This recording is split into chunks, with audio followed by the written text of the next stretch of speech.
Welcome back, my friends, to the show that never ends. We're so glad you could attend. Come inside, come inside.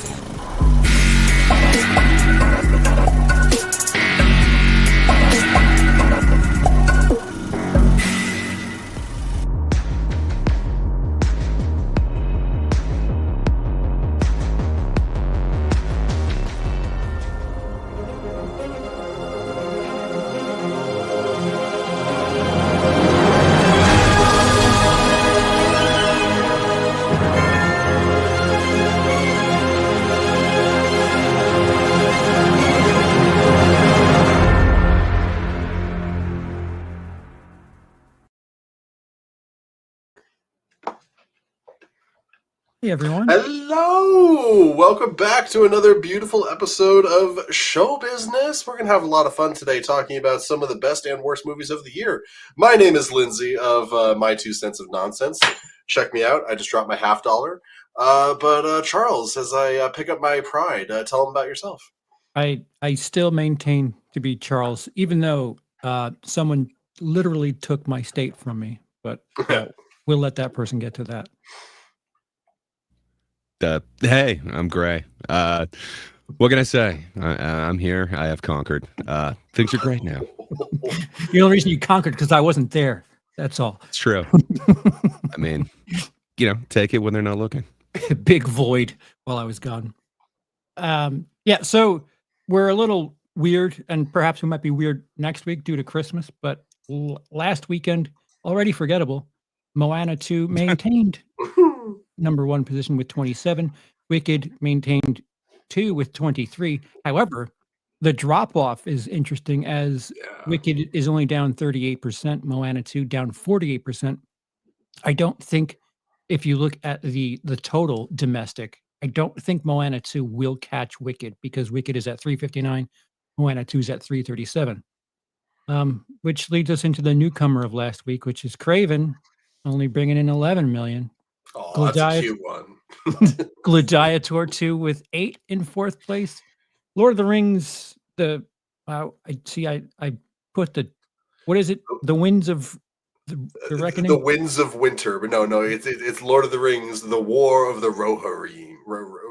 Damn it, I just listened to him say that word for 2.5 hours. I still can't say it. Rohirrim. Okay, all right. So that rounded out the top 5 with 5. And then Interstellar just continues to bother everyone in sixth with 3 million. So Kraven, do we remember that movie that came out last week? Because it happened. I remember Russell Crowe with a weird accent. It was that, or did I watch Thor: Love and Thunder again? You probably would have been better off. Maybe. I mean, that franchise has a future. Oh, shots fired. Wow. Shots hit dead center and exploded. There's nothing left. In case you are not aware, our lovely audience, whom are incredible, and we love you all. Just a couple of quick shout outs here. Ignore Charles. We do love you. Manny, how you doing, man? Deadhead 777. I'm good, man. Good to say how you just got crack a cold one open. And then we got Alex. What's up, Alex? But yeah, who saw Kraven? I saw Kraven, and I've got thoughts on Kraven. Did anyone else dislike themselves enough? Sadly, I've slept on Kraven and Venom. So I haven't participated in those. Just the other fun spider adjacent movies. I don't know if slept on would be the terminology I would use. I mean, I feel like you're just kind of the norm. if anything, I'm the weirdo for actually seeing this movie. Wait, did you see it, Charles, or was that a no? Are you kidding? Without spoiling things, Lindsay, and also keep in mind that Sony officially announced that they're not doing any more of the villain shit. So they announced that right before the release, which is interesting. But I mean, that's got to be up there with like Fan Four Stick's director the day before it being released, tweeting out a year ago, I had an amazing movie and a bunch of idiots turned it into some shit. Like that has to be. Oh, you do not remember that? No. I was going to say, what's come of him since then? Because I don't remember his name being on anything that like. Sadly, not a lot. And I did like what was that like found footage movie he did? I actually really like that. The found footage like superhero movie, the one that got him Fat Four Stick. That was before the kid Superman. No. It was Max wrote I it. know the one you're. Yes. Another who shall not be named in Hollywood these days. Chronicle. That's what it was. Chronicle. Yes. Very good. I liked that movie a lot, so I was excited for Fan Four Stick, but then he tweeted that and the movie flopped and blah, blah, blah, blah. But Kraven, let's stay on subject. Man, this movie was just sent out to die in like the most literal way. Like there's no post-credit scene. There is like within like the confines of the runtime, there is like a tacked on last minute like, oh, this character was blah blah blah blah the entire time, but then nothing comes of it, and the movie just kind of stops.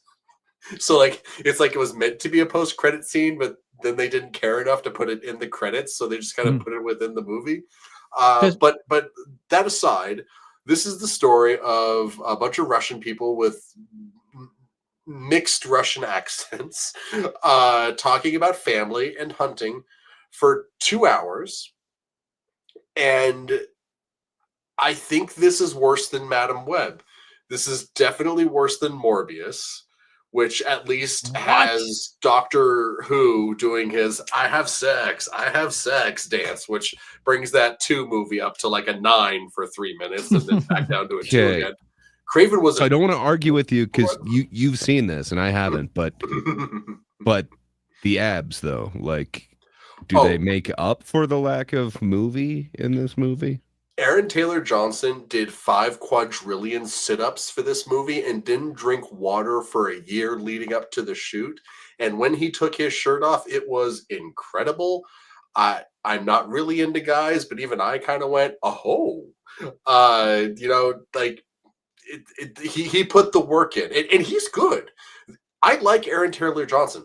I love Russell Crowe, and then the Rhino is played by one of the villains from Face Off.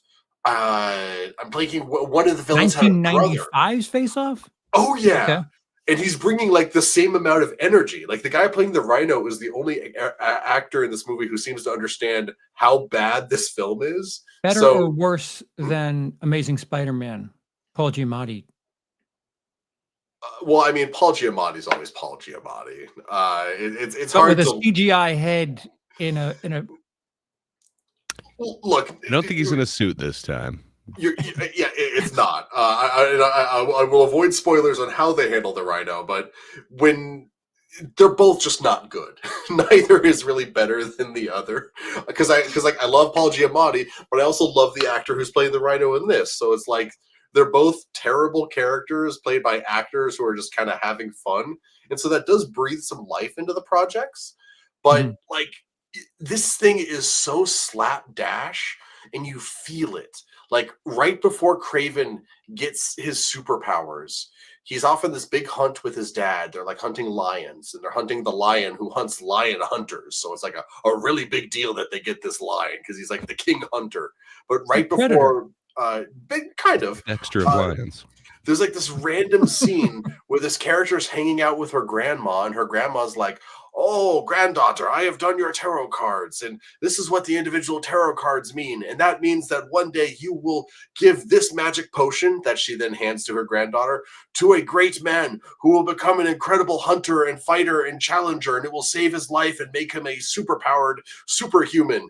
And that is all. I am now done with this movie. Goodbye." And then the grandma leaves, and the only reference to her ever again is her granddaughter saying, "And then my grandmother died, and then I never saw her again." That's a real line in this movie. My grandmother died, and I never saw her again. Like it's probably accurate. I mean, if someone died, you'd never see them again. So you are not incorrect. Believability, 5 stars. Yeah. But like this script is just full of stuff like that, where it feels machine generated. I'm not saying it was written by an AI, but like it feels like they just filled the void that was created by the various different reshoots and things that they did throughout the thing. So you have seen Madam Web, right? Yes. Does it feel on par with that? Because like that to me sounds like the line like, I hope the spiders were worth it, Mom, which is like a line from that. So I don't know. It feels like it's on par. Yeah. Here's the big difference, though, between Madam Web and this. I haven't fallen asleep in a movie since the Total Recall remake in like 2012. I struggled to stay awake during this movie. Like I never conked out fully and like someone had to tell me like stop snoring or anything like that. But I would constantly suddenly just like shake. And I'd be like, wait, the characters are slightly different. Like, okay, wait, am I still in the same scene? What's happening here?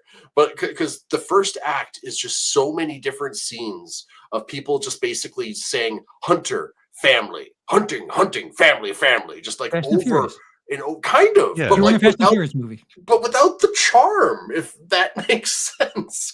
So do these movies, I feel like Venom, it needed you to sort of have some sort of reference to the Marvel universe, and I mean know the other Venom movies. Spider-Man less so. Do these movies need you to have seen the previous efforts? Like I feel like that's the one thing that there's just no, because Madam Web, I don't feel like short of someone's name, I feel like you don't necessarily need to have seen anything else. And I think that's the main complaint for something that you want to be cohesive moving forward. Sony had three of those junk movies that came out this year, and I don't know, Venom is the trophy out of those, which is saying nothing. Well, I mean, what it does say is the beauty of marrying an insane actor to the right insane role. Like without Tom Hardy, Venom would never become a thing. We never would have gotten Venom 2. We definitely would have never gotten Venom 3. And again, I do like Aaron Taylor Johnson. I think he's got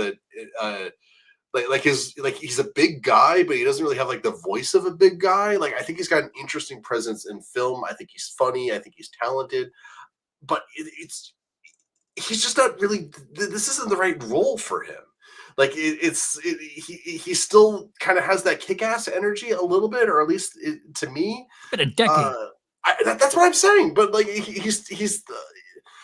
doesn't feel like an extreme, unbeatable hunter badass. He kind of feels like a bit of a dork. But that's like his strength. I think he should play into that. And this is like Chris Pratt getting away from being a dork and trying to be super serious soldier man. Now he's just everything. Yeah, exactly. It's just, he's Mario. Of course he is. Oh, but God. So I'd love to see Aaron Taylor Johnson's Mario. That'd be interesting. Right. It feels like Sony, or at least they were, it feels like they were making it just to maintain a license. Yes. Let's just say, for the sake of argument, you're Sony's Kevin Feige. Madam Web comes out. It is what it is. What steps do you take? What type of pivoting do you do to save 2024 for a studio that has two more like-minded films coming out? How do you fix things? Swing into it. Just say like, okay, guys, look, you make a press conference and you say, look, we had an idea. It didn't work. We got two more movies coming out in this franchise. They're terrible. You are not ready for how bad Kraven is. You are not ready for how bad Venom 3 is. And you have that be the marketing. So people get curious and then they want to go see if they really are that bad. And then you just let the franchise die out and hope you make a little bit of your money back here. That is weird because I feel like the thing that everyone talks about is Madam Web. And that was kind of notoriously terrible. And this movie has all the same issues. They try to patch over so many different plot points and character development moments or just background things with obvious ADR that was just like B-roll footage of a character walking into a room. Now we suddenly have this voiceover that was clearly never intended to be there.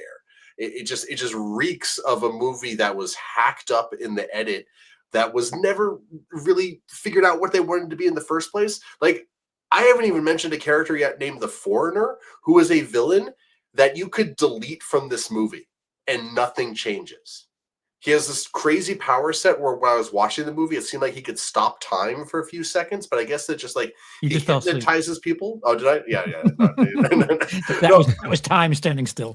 well, that's the thing. He doesn't make time stand still. He hypnotizes people. So maybe he was hypnotizing me in the audience. To put me to sleep. 5 stars movie. Good job. Right? No, seriously. So the Foreigner is a villain, but Yes. I mean, isn't Kraven Not the a Jackie spider Chan Foreigner villain movie. or something? Oh, yeah, good point. Yeah. Would he be a good guy? Is he gray? I mean, based. What would a villain's villain be? So Kraven in this movie is a hero. Oh. He is a mercenary who's out like the opening scene that was released, the first 8 minutes that was released online. It's him breaking into a prison in order to kill a guy who's still doing business deals that gets kids killed while in prison, and then he kills the guy and then he breaks out of prison. He's a mercenary like a for good guy. bad people. Yeah, so I guess he's morally gray is what they're trying to go for, but it just doesn't work. I'm glad that they're not doing Big Game Hunter Kraven, because if they're trying to do Big Game Hunter Kraven and make me like Big Game Hunter Kraven, that would not work. But this didn't work either. Excuse me. Do you think large production films can make something of a character that is bad, is an antagonist, without having to like go the Cruella route and make us feel that they're morally gray? I mean, you have things like, I mean, it seems to work better for television, although we just had The Penguin this year. So you have things like Sopranos, Breaking Bad, Dexter, which is back again, and Penguin this year, where you had 2 characters that you were like, these people are nasty. Why can't you do that in a film where you just have something that you don't necessarily root for the character, but they're the star of the show and you understand why they're bad people, and not shoehorn the fact that Dalmatians have a reason to. Well, I think there is one very big example and then one smaller example that I can think of off the top of my head. Infinity War. Thanos is the protagonist. Like he's going to get them stones and he's going to do something with them stones, and he does those things. That's not saying he's the hero, because the protagonist does not have to be a hero. They just have to be the character who's going on the quest to do a thing, and then the antagonists are the people trying to stop him. Well, yeah, Infinity, whatever that essentially is. What's his face's origin story? Yeah, sure. Yeah, origin. Yeah, well, I mean, like that's his movie, right. for lack of a better definition. And then the other example that I think of, but this one's also like 20 years old, so maybe this doesn't count. The Departed. Like Leonardo DiCaprio is the villain, but he's also like the main character. We can definitely debate whether or not it works or not. I just had to throw it out there. What do you think? What do you guys think? The Departed. I feel like Sony more than anybody, which is weird because their Spider-Man stuff has done well, and some of it has been quite good. Mm-hmm. But when they're not doing Spider-Man stuff, they're just like lazily throwing something together because we got to keep the licensing. Why not? My theory is they wanted to make this Sinister Six thing, or at least the more modern version of the Sinister Six thing, as an attempt to be like, okay, so Disney doesn't think we can do something big that'll like drive the numbers to like be like a Marvel Avengers thing. But and they were right. They were. They 100% were. But then Sony's like, so what if we get together a team of villains, and then that villain team is going to fight Tom Holland's Spider-Man? Like, it's like they were trying to like artificially create hype for something, but they could never really get it to come together fully. And that's why we never really say Spider-Man in any of these movies, except for the post-credit scene for Morbius, and why they kind of reference each other, but they kind of don't. So go ahead. But like, that's the thing. You're a couple of movies into this thing, and they're not really like joining. It's just like, hey, let's go for another one. Like, when does this universe start to feel like they're tied into each other? And now it's not even happening. So like, what do you have to show for this clusterfuck? And what was the point of Madam Web? Because she doesn't fit in with the Sinister Six. She's not a bad guy. She's just a lady that sees the future and hangs out with people that'll be superheroes one day. So what was the point of her movie? Humans? alternate heroes that are, also human in nature. They might not be all the physically fit dude in high school. Maybe they've got different abilities. Maybe they're Sydney But Sweeney and they're super hot. Sorry, what? that is one of the abilities. But put she is glasses but on one her, of though. many No one will spiders. notice how hot she is. Yeah, I mean, I think Charles has a point. It doesn't feel like they ever were going to line up, but I don't think they were, right? Because the whole licensing to Spider-Man thing, like that's the whole reason why we haven't seen him there. Like, if I remember right, I don't know. It just seems like a risky gamble to make an entire kind of, I don't know, series based off of just the villains with never ever being able to touch the actual superhero. But if the I'm going to say quality, forgive me without knowing. If the quality is a word that was never said at any of those meetings for these movies. If that's sort of irrelevant, why not, first of all, cut the budget in half? Because it clearly doesn't matter if you do well. So cut the budget in half and get some unprovens to, I don't know, do something that they want to do, and maybe you'll get something good out of it with someone who's trying to make a name for themselves. I mean, that'd be a smart move. Yeah, fair enough. I mean, like, you're right. And the chat kind of brought up, the Penguin earlier as well. Like, there is a way that you could do a villain origin story or a villain story without using the actual, like, superhero in there. And it could be really effective, but I don't know. I feel like they're going for something completely different. Can I ask you, was the tone anything like Morbius or Madam Web? It feels like they had kind of a similar tone. Does this one have, it's almost a campiness to it? Like you mentioned the lines not actually sounding like actual dialogue in the real world. Does this kind of maintain that weird feel? It definitely does. And I guess if anything else, we should give this franchise consistency points for that. But like, so you have Russell Crowe, who's never bad, and he's good in this too. But like his character, he's wearing these like ascots while like talking about how much of a big game hunter he is and stuff like that. So he's at odds with himself. And then you have Kraven, who like his powers are never really defined. He can do the Captain America hold down a helicopter thing, and he can jump out of a building, but a Rhino guy can beat the crap out of him. The whole thing is just so all over the place. But I guess that does explain the franchise just in general. It never cohesed in any way, shape, or form. If you even call it a franchise, like the Venom movies barely feel like sequels to each other if you really break them down. Yeah, I don't know. I feel like for the sake of business, with Sony now owning theater chains, you'd think they'd be a bit more invested in wowing people at the box office. Yeah, but why do that when you can half-ass it, get it out quicker, and maybe make a buck? It's like the Blumhouse theory, but you're spending an assload of money on each movie. It's the opposite of the Blumhouse theory. Blumhouse is like, here's $5 million, I'm going to make 20. See you next week. Yeah. That's why it doesn't work. I don't understand what like how like this isn't the first. Oops, it sucked. This isn't the first time this has happened. Is Morbius the first one where it was just like, oh, not good, and they put it out twice? It's definitely the first one they released twice, but they weren't sure. Maybe it was Morbin time the second time. You never know. There's only one way to test the temperature. Yeah, I think it needs to be an executive like self-awareness manager to be like, no, they're memeing you. They don't mean it. They're making fun of you. People needed to lose their job for that decision. They're talking about it on the internet. Let's re-release it, because that is a lot of moving pieces to have that done.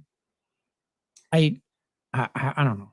It's so weird too, because the Spider-Man stuff, maybe because Marvel is holding their hand above them, like, no, don't do that.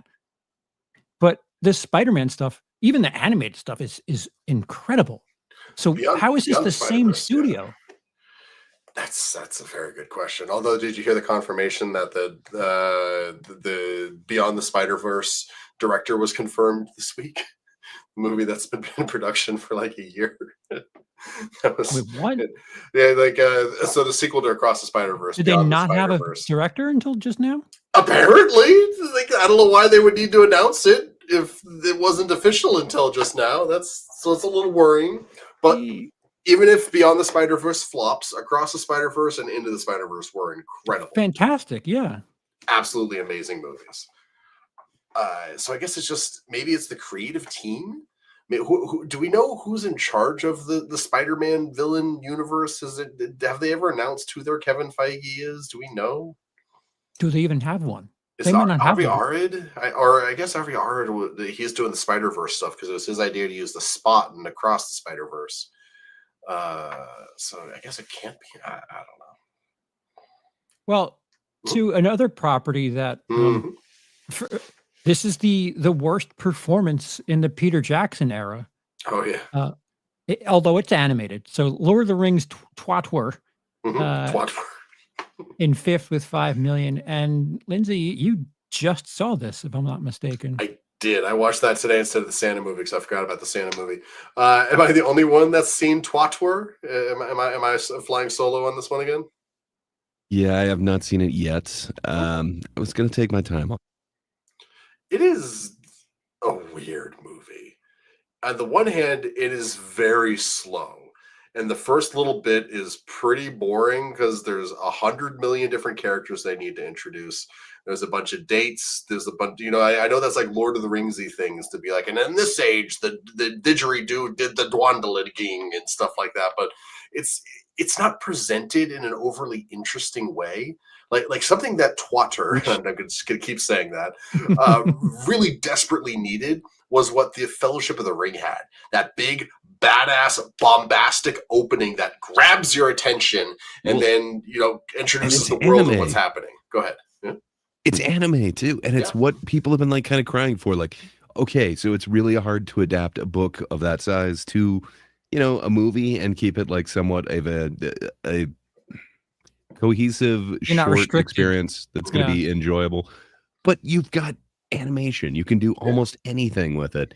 Why wouldn't you do something like that? Like even every anime opening, like, come on, like those opening credits are usually something very bombastic or dancing, and it's great. Like either way, I think we should have gotten something like that here. But man, that's what so you're not the only one that I heard kind of describe it that same way, that kind of boring thing, which sucks. Like with this medium, it just it seems like it would be the perfect vehicle to tell some epic story and to have some epic battle. To be fair, that kind of reminds me of like the go ahead. The like Bakshi ones or whatever, where they kind of had the battle and all it is just kind of this giant dust cloud, and then every once in a while you can see like an arm or a leg come out of it. That was kind of a letdown too, where it feels like you've got animation, you could show something amazing. It's just such a letdown. Man, those Bakshi movies, like they're not good, but fuck are they weird, man. Sorry, that's our one F word for the show, but like fuck that. No, in that case, okay. I've only seen them once, but they live rent free in my head. Some of that imagery is never going anywhere. Wait, go ahead. Where is Lord of the Rings on like your untouchable fan meter? Is this something that you're really into? I do really like Lord of the Rings. There was a phase in my 20s where I was like, the characters aren't really characters. and I was trying to be smarter than everybody by saying I didn't like it. Did you go to a doctor for that weird cough you had? I did. Once they gave me something for the cough, it was like, oh my God, wait, I love these movies. What was wrong with me? So that's the Hobbit era, I'm assuming? Yeah, kind of, yeah. Okay. Maybe that's what fueled me to say like, oh, I'm above these movies. I don't need to like them. Was like The Hobbit, but no. So if you heard me in the past shit on Lord of the Rings, I have grown out of that edgelord era. I do appreciate them. They're really freaking good. In this, and it gets better. Like once you kind of get settled into it a little bit, and you kind of like. So there's like the main girl who's got the red hair and she stands out. And there's like the main villain who's like all emo and like dark haired and like so like he stands out. And then there's like 5 or 6 blonde dudes, and it is basically impossible to tell those like 5 or 6 blonde dudes apart. until they're about to die. And once you notice the pattern, it's a little hard to ignore. But once it does kind of start doing its thing, it does get pretty good. Like, I do like the princess chick. She kicks a lot of ass, but she also needs a lot of help. So I think it's a good balance between strong female character, but also, being a person in the Lord of the Rings universe who can't do everything on their own. Her dad, King Helm Hammerhand, is a badass who literally one punches a dude trying to usurp his throne. It's really kind of cool, and then they go to Helm's Deep, and it gets kind of dumb again. It's a real mixed bag, and there's a lot of really cheap animation things you see, like a lot of talking when people aren't facing the camera. There's a lot of abuse of that. And then a lot of just like weird character decisions that just don't make sense, or like narratively don't make sense. And like you're sitting there screaming at the movie, do X, and they just never do X. It's one of those movies where the audience sees the answers that the characters don't. It's just very frustrating. Go ahead, though. Who's the director? Ooh, that is a good question. I know Peter Jackson produced it. Like, so as far as for the fandom is concerned, what is the purpose of this movie? Is it to tell a new story? Is it to reinvigorate something? Is it like Kenji Kamawame? I definitely didn't pronounce that right. But I guess he's been working in anime for a long time. He started on the original Akira, so that's cool. He didn't direct it, but still, like, So sorry, what was your question? Remind me one more time. For the Lotter audience, or the Lord of the Rings audience, for you lay folk, what do you think the purpose of this movie is? Is it just something new? Is it to reinvigorate interest? Like, what? Why? I think it's trying to be a few things. It wants to be Rogue One of, or I guess Solo. It's probably more. It's trying to be Solo of Lord of the Rings, right down to we now know why Helm's Deep is called Helm's Deep. We did it, ladies and gentlemen. We got a whole movie dedicated to why Helm's Deep is called that. But so it wants to be Solo. It wants to try to test the waters to see if we could tell stories in the Lord of the Rings universe outside of, the One Ring and all that. So kind of what the Rings of Power is doing, but in a different age altogether. I think it's the same thing, though. Isn't it also just from the appendices or whatever? Like, it's not an actual story that's in their lore, but we can extend upon there. And if you want to pick up your $50, no big deal. Why don't you keep your ring while we're on it, Lindsay? Sir, it's not a ring. There's no hole in it. It just sounds like. Yeah, I don't know. It just sounds a lot like Rings of Power to me, which also kind of seems like it's a cash grab. It's okay, so we can't afford the real rights to these actual stories, but hey, we can go ahead and tell this thing that's adjacent to it because we're attaching that name to it. You will all join us. I don't know. Some of it does come from fandom, I'm sure. Like, they love this thing, so they love expanding the universe, but I don't know. That's an awful lot of weight to take on to try and live up to, like the creator of high fantasy. It's just trying to capitalize on the name Lord of the Rings, and it's kind of sad. Like because like Star Wars has kind of lost that prestige over the last few years with the overabundance of Star Wars things we got, and now it kind of feels like we're about to get a huge overabundance of Lord of the Rings things. Like even outside of this movie and the Rings of Power, Magic the Gathering did a massive crossover with Lord of the Rings, and it was the most successful Magic the Gathering thing ever. So they really are brandishing the IP out there into the world. Yeah, whether or not it's a good thing. There's a live action Hunt for Gollum movie scheduled for 2026. So I think they're trying to. It's directed by Circus. I think yes, they've given him his first one. So that I actually have some interest in, but they are using an existing character, but I don't know. The other thing that I heard with this one is they are testing this form of animation, seeing if they could kind of bring this into not only this IP but some other ones. So. The animation was okay. It was really uneven. Like there'd be there was a scene where Princess Lady Hera or Hela, I can't remember which one it was. It was one of those two, Hera or Hela. She's getting chased by one of those Oliphaunts, and it looks sick as hell. And then she lures the Oliphant to get attacked by one of those Watchers in the Water from Fellowship of the Ring. That was absolutely sick as hell. But then there'd be scenes where people are just standing around talking, and everyone is so stiff. It's just very awkward to watch. So the animation was peaks and valleys. It's a new style, you were saying? They're trying something different, or what was it? I think it's just they're seeing if they could catch on with this. That the idea was possibly bringing it to more stuff after this. Okay. I mean, I'd be interested. Like, the more they use it, the better they'll get with it. But it just was very funny watching how inconsistent it could be sometimes. And I guess some of the blending of like the 3D and the 2D elements wasn't always super great. I mean, that's difficult to do well. Like, I know how to do it, I don't. I don't know. The animation was a mixed bag. I'll just leave it at that. It wasn't my favorite part of the whole thing. The favorite part of the whole thing was the king. He was a badass. Well, speaking of favorites, something happened this morning. And, the teaser to the announcement to the trailer to the teaser finally led to the teaser being premiered this morning for Superman 2025. Featuring Super Dog. Oh boy, how do we feel about the 2 minutes of footage we saw today? I've talked a lot. You go for it, Gray. So I got to be honest, I didn't see it until just a few minutes ago, but I saw a whole bunch of different. It's very fresh, but I saw a whole bunch of people's different reactions to it online, and including I think the dude from Screen Crush said it brought tears to my eyes, and a whole bunch of other stuff. So I had a feeling that it was going to be a lot more. I don't know. I guess I expected more out of it. I built it up. I kind of like seeing him in his trunks. I kind of liked seeing Crypto in there. I know some people were very pissed off that they kind of changed the dog a bit, but I don't know. He kind of reminds me of one of my dogs. I dig it.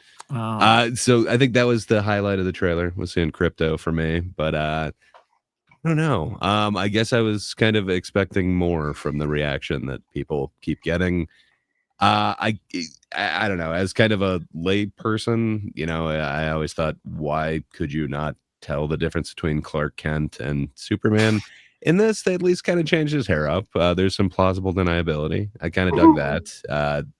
Gunn's version of them. And I don't know. Other than that, it's really kind of a tease. So I don't really know what his voice sounds like, except for when he's in peril, telling the dog to take him home. So I don't know. I'd still like to hear Corn Sweat kind of talk normally, but yeah, I don't know. It gives me hope. It looks like he understands the tone. To me, this doesn't feel super off for Superman, but I don't know. Did either of you guys have a much stronger reaction? I feel like I'm just kind of like, okay, I want to see what it actually becomes. So the opening shot, it felt a little Man of Steel-y, and I don't know if it was, I don't know, perhaps it was the way things looked, but it seemed muted when they opened with Superman on the ground in the snow. And that's not the case for the rest of the trailer. The color palette is very vibrant, very anti-Man of Steel type visual look. But almost overexposed in a few shots, maybe. Yes. Very, very bright and snappy. Did it transition to the muted, become less muted as the dog entered? I kind of want to go back and watch that now. As the dog comes in, does it get more bright and vibrant? I do remember when the dog came on the scene, I was like, that is CGI. Very good CGI, but yeah. That is a white dog. Hey, well, why do you got to bring race into it? Why do you got to? I don't know. I'm not well versed on Superman, so the dog to me felt corny. Explain to me how and why that isn't the case, and why I should not think of it as silly. I wonder, it has to be intended to be silly, right? Like, You understand he's a super dog, right? Like, he's a super he's not pooch. just a regular dog. I didn't know he was super. All right, so that's a little different. No, so it is Crypto. It's Super Dog. He can fly. He has the powers of Superman, and he can understand language. I don't think he can speak, but Well, yeah, so good times. I guess my point is announcing this and have this be the hey, you're going to want to watch this to a lay person like me. All I know is, oh, he's got a trusty dog. We don't see the dog do anything super. So He drags Superman. all right, forgot I'm with pet people. Well, he's a little bit bigger than mine, but yeah, neither of these guys could drag my ass home if I, really needed them to, even if I gave them my cape. I'm just saying, James Gunn's pretty good with cute little characters. Mhm. I think, Crypto might serve a purpose. I don't want to kind of spoil what storyline I think they're giving, but there may be another famous franchise that they're kind of taking a little shot at with him. Crypto, do where are you? Oh. We got us to do now. He might not be there the whole time. Is all I'm saying. I was wondering that. Is Crypto? Are they going to kill the dog? Is that a who thing? knows? Is that a thing? There's many storylines. Crypto has lived many times, but who knows where they're going with it? But I don't know. I don't see the dog in a lot of the shots other than that one scene. So right, it makes me wonder. That's why, to me, who's just oblivious, I was like, oh, okay, so he's got a trusty dog, and I don't know. Other than that, Charles was such a dog hater. I think we got to vote him off the show, Gray.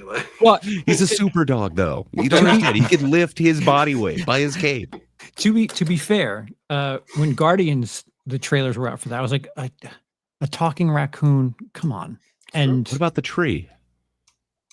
That bothered me less so, oddly enough. So was one of Vin Diesel's better roles. Yes. Instead of saying family, he says Groot. So, I'm not saying that I don't. I want to go do a super cut of Groot saying family now. I don't know. I think I have internet brain on this because all I know about the DC universe is Zack Snyder. They love everything Zack Snyder. And then for a hot second, it feels like, oh, this is more of the same with that shot of Superman in the snow. And then it's just not. It's Superman that I don't remember Superman being this century. Yeah. And I'm confused by what I don't know, perception is of that, because my finger is so far away from the pulse, especially with Superman stuff, because to me that character, it's not appealing to me because he's Superman. It's the opposite of what you would expect from a true hero story. He's Gary Stu, for Pete's sake. No, Clark Kent. Oh, okay. I got to correct that. That's wrong.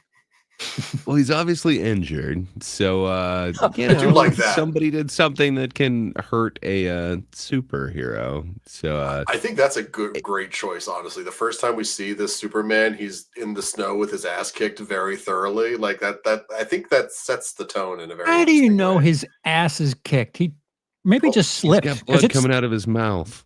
But listen, and he's not actually wearing trunks. He's just bleeding out his ass so much that he's yeah, that's not a cape. I don't know. It's rare to see Superman bleed. It kind of makes me think perhaps something unworldly is also involved. But we'll see. Affleck's Batman's there. Do you bleed? Oh, he does. Okay, I'm out. Bye. Thanks for having me. Well, I mean, we all know that kryptonite exists. It may be involved or something. This may be something more than just somebody beat him up. So it just to kind of address a couple of things here. Hold that thought. Hold that 1 second. Okay. Oh. Ooh. Sean, €5 super chat. Thank you. Considering how bad Kraven, Morbius, and Madam Web, should Sony have canceled them? Warner Brothers did with Batgirl for the sake of their reputation. That's a good question. Thank you, Sean. We will get to that. Just we're going to talk about something that interestingly happened right before the trailer release, we'll tie that into it. Thank you, though. Love you, Sean. So, what were you saying, Lindsay? Yes. So just a couple of points to address in the trailer. We don't really know what the story is, but we do know the characters that are going to feature. Obviously, it's going to have Lois Lane. It's going to have Lex Luthor. Those are givens. But then there's a couple of other interesting bits in there as well. We have a Green Lantern. We have a Hawk Girl. We have a Metamorpho, which is a character I'm not even going to pretend that I know anything about, but he's a thing. There's a big Godzilla-looking thing that they've got to fight at one point, and there's a guy in all kind of black-looking armor thing punching his way through a wall. So something this movie's doing that I find fascinating, and something that worked really well in Black Adam for me, was the world is already kind of dealing with the existence of superheroes as Superman's being like, hey, I'm here now. So it's like, we've already kind of dealt with this some way, shape, or form. Like you know what I mean? It's not. This isn't the world having to accept that someone like Superman can exist. It's the world learning how to live with another person that's even stronger than some of all these other super people. And I don't know. That brings interesting to me. That's a different kind of dynamic than we've seen in the Snyder movies, and we've seen in the Richard Donner movies. So that gives me a little bit of excitement. And there's also one shot in here, I meant to pull it for the show, where there's like a girl getting surrounded by an explosion, and there's like, you know, those compressed air canisters like going off all around her, and Superman comes in and puts his body around her to protect her, but also like puts her head down in a way, because like he's very aware of, like, you know, people's bodies and things like that. And that's really cool to me. Like I have said a lot of things about Snyder's Superman, and I will probably say more, but so directly saving one person like that is something I don't think we ever really saw in his movies outside of Lois Lane.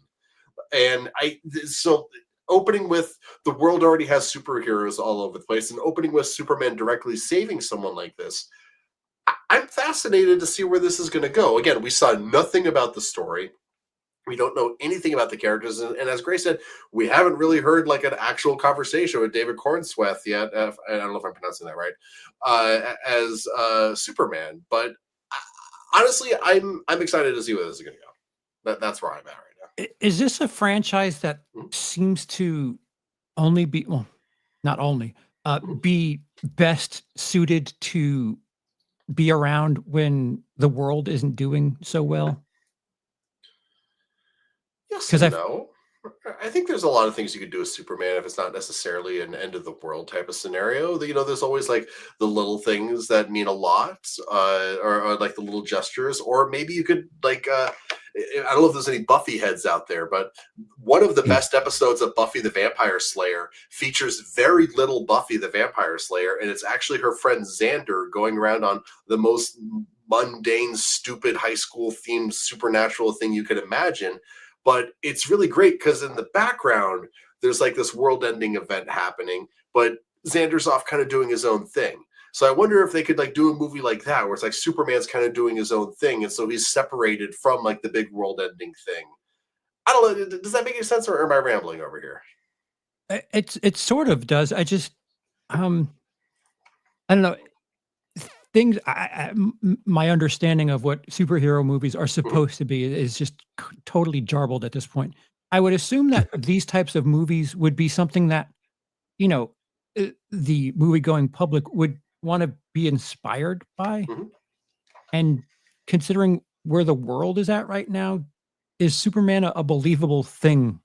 Does the world need Superman right now? And that's something that James Gunn commented that he's really wanted to play into here, like how divided everybody is, and especially he didn't like it like into specific politics or sides or stuff like that, but he talked specifically about how divided America is and how we need something to unite behind, or to kind of shine a beacon for us a little bit. And then in the trailer, if you really listen to the music, it kind of starts off with that like over the top electric hard rock guitar of the American national anthem, but then eventually it kind of transitions to like a whole crowd chanting Superman, Superman. I thought it was like Superman. a play. I thought it was a play on the original version. It's that John Williams score. It's just done like is that what it super. was? Yeah, You just Oh, my confuse it electric with the American guitar. national anthem. It's the same thing. Well, it kind of has that Hendrix doing the national anthem vibe thing. Oh yeah, there you go. Thanks, Greg. You saved me. But the crowd chanting Superman there at the end kind of feels like there is going to be a transition moment where Superman does become like that person for the people, or that beacon, or that icon, that symbol of hope. Like again, if that makes sense. If I'm rambling, let me know. Maybe. There's a bunch of cuts of like the dude throws a coffee cup at the back of his head. There's people like kind of chanting at him, and then he's just like mourning in this burnt out. I'm not sure if it's an office building. We don't have the context for that scene, but I don't know. Somebody in the chat was pointing out that like Gunn is usually best when he's kind of doing like outsiders and stuff, but I don't know. Superman is kind of the ultimate outsider. Like he's not from here. He's not like anybody else. Yes, he is much better than everybody else at anything else. Like he's impervious. He's just better, but that also kind of alienates him. He's got to hide himself from everything. I do have a comment on that, but we got another chat from Hell yeah. Sean, €5. Being ruthless, all three would have gone. Might be harsh, but brand and reputation comes first. Superman example: Henry was replaced for the brand. Henry. Henry Cavill. Yeah. Cavill. Right. Okay. The cavalry. The cavalry. Yeah, I always liked Henry as Superman. I would say he got a raw deal. Like, yeah. He had to be dour Superman for a decade. Kind of like Ben Affleck didn't get to really be Batman. I mean, he did, but... He got to be murder Batman. I would like to see Ben Affleck's Batman is what I would like to see. But sadly, we're never going to get that movie. We're stuck with those Matt Reeves movies instead, which are terrible, and I hate... No, I actually really liked the Batman. Penguin has somehow made me excited for that. I do need to watch Penguin already. You do. Yeah. Did you finally make it through the Penguin? I did. So, without giving any spoilers for Lindsay, I know that you happen to like another thing that people have been comparing this to. Do you see the comparison to The Sopranos at all with that? For the first half, for the first couple of episodes, not the end. I feel like it becomes something else around the episode 5 mark, maybe. And it's okay. Just watch it, Lindsay, so we just get it over. Sir, it would be nice. I have told you before. No. Okay. You cannot make me. That's fair. No, I really should watching watch Kraven. We get you. Yeah. You're only going after the Sony villains. On loop, just endless loop. I watch Kraven in my house. I just sit there and wonder why. So, Ray, you've seen reactions to it. What is the consensus of your cursed? So it was mainly just like the thumbnails for everything, but I know the Screen Crush dude said like it made him cry. There was a bunch of other ones that just said like this is so amazing, like this is the best Superman ever. People were really happy with the trunks, but he's wearing the trunks when he's in the snow, man. I don't know. People are kind of excited to see it, but to be honest, I didn't watch like any of the videos, and I just finally watched the trailer before this. So it was just, I'm not seeing anything negative as far as thumbnails yet. It's gonna come. I'm sure it will. Yeah. It's not especially the weird side of Twitter that you hang out on, sir. Oh, you mean Twitter? Yeah. So one thing you mentioned that you think the dog may not shuffle off the Poochie coil. He didn't say that. He didn't say that. Well, I'm just saying, like, the dude is impervious, so you're not gonna be able to hurt him. But the super dog affect him in different ways. Can be pervious. Have you ever seen a dog eat chocolate before, man? It's bad. It's really bad. So I have a theory. In this trailer, we see the great Nathan Fillion, one of my favorite actors of all time, playing Guy Gardner, a character famous for having the worst hair in fiction. And his hair in this movie is accurate to that. And I have a question, and to anyone that knows these characters, I don't know, maybe anyone does or not in our chat or in this call, but do we think that Guy Gardner is going to be sticking around, or do we think that he's going to die and then his ring is going to get passed on to a Hal Jordan or a Jon Stewart type, if that makes sense to anybody? Like, do we really want to make a whole franchise around that hair? I love Nathan Fillion, but do we see that hair on movie posters going forward? I mean, I think you got to pass it on eventually. So if it's not this one, it's going to be a soon.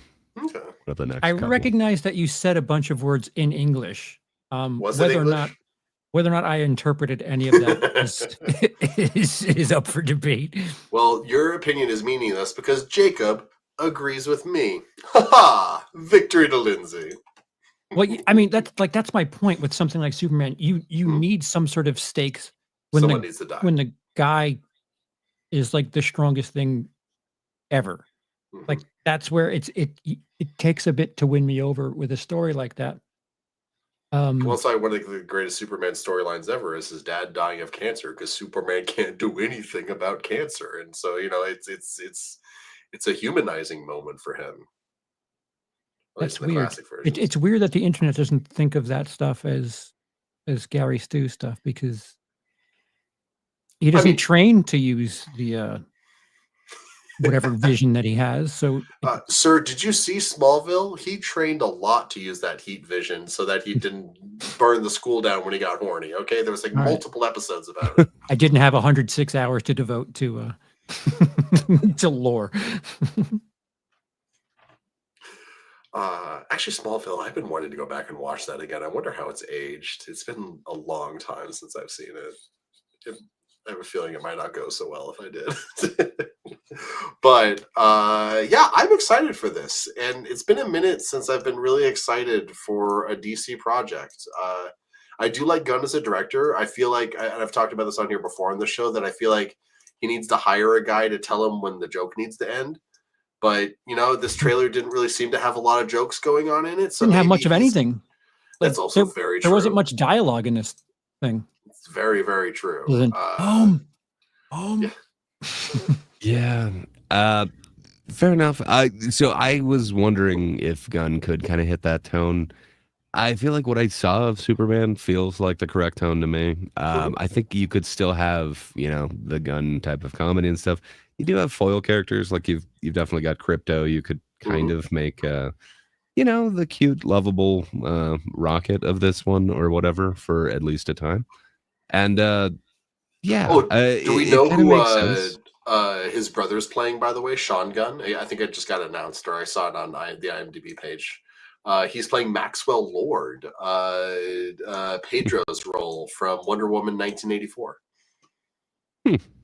Just, throwing that out there. Because you said Rocket. Nice. Sorry, detour. Is it? I don't think... I'm saying this, but I don't believe the question I'm presenting to you. But is there a possibility that the world has, all right, I'll say the world. The world has outgrown the idea of Superman being a character that you look to? Because as far as film is concerned, the Christopher Reeve stuff was released at the end of the 70s, early 80s, where America wasn't doing too well. They tried re-releasing from a director we will not name in the mid 2000s, and it just kind of didn't work. And I would say that America had their hope, and it was Spider-Man, because that was released shortly after 9/11. Yes. And then for the 2010s, the Snyder stuff, the Man of Steel stuff, it worked, but I don't think it worked for what the Superman should be. And I guess what I'm saying is, how do you make Superman work where it's this thing that people look to and like, yeah, this is, I wish we had a Superman. All right. Yep. Look, let's be honest here. Girls are more likely to date a guy with a dog. So people are more likely to like a version of Superman that has a dog. I mean that right? Right? I mean, am I crazy? It does kind of set him apart from Cavill in a Mhm. way. They have a similar look, but wow, this one has a dog. Cavill was a He cat seems guy. friendlier. Hmm. I don't know if he actually was or not. I Uh, just I don't know. To me, it seems like the tone is slightly different, but mhm. I think that's kind of what's going on around it as opposed to actual Superman. So I don't know. I think I'm kind of comfortable with it. And then okay. I don't think you guys are watching Creature Commandos, but Not yet. I man, do need to get on that. there's some tones that they're hitting in the last couple episodes that are really interesting. It kind of leads me to believe that man, he can do this, and it's going to be really awesome. I didn't know that I could feel so much for a robot, but Well, Creature Commandos made me do that. Rick Flag Senior is one of the characters on Yeah. and Frank Grillo is playing Rick Flag Senior in this movie. So that's interesting. Yes. I do believe it's all going to be continued on, and it is the same character. They're even making the events of what was it, Cortova, the previous Suicide Squad one, like that all happened as well. Yeah. Because Amanda Waller is still played by I love her. What's her name? She's so Good question, and I'm blanking right now, but yes, we all love her. She's a great Waller. Actor. Anyway, that's cool. That's good to know. And there's one little moment that I really like in the trailer that I saw people talking about that makes sense. Superman's like he's like in a building and a bunch of people are like knocking on the windows trying to get in. Thanks. And like Superman seems like, we appreciate that, Alex. I appreciate it, buddy. Took us way too long. I'm actually legitimately embarrassed. I love Viola Davis. So a bunch of people are like trying to get inside this building, and Superman seems overwhelmed, maybe with the sound or something. And then Hawk Girl and Guy Gardner, Green Lantern, shows up, and Guy Gardner like shoots a Green Lantern beam at the windows, which seems to like reinforce the windows. Like maybe he's like turning the sound down for Superman or something like that. I don't know. It's like it's a supportive moment from like one superhero to another, which is. I don't know. Like I think that's kind of a fun moment after the last superhero team that we saw in Black Adam was there to kick ass and take names, and everyone in the previous superhero movies before that was always trying to pick a fight with Superman. So there's something about that little gesture. Maybe I'm overthinking it, reading too much into it, but I don't know. I'm really into this. I keep saying that, but I'm really into what I saw here. It's not much, but I like it. I want to reiterate that because I'm not blown over one way or another doesn't mean that we have this show. I'll watch it. I just feel like for some reason, it seems like James Gunn more than anything. Like Guardians, I just had no interest in. And before that weekend was over when it came out, I ended up seeing it, ended up loving it. The same can be said for The Suicide Squad. As far as the trailer is concerned, nothing about it is like, oh, I need to see this. If anything, there's stuff about it that feels dated. Like the architecture of the Daily Planet and stuff. This is just nonsense. Back to classical. Now it's got the globe on the top and like at the door or whatever. I don't know. From just recently going by the Times building, there's something to seeing that kind of old architecture.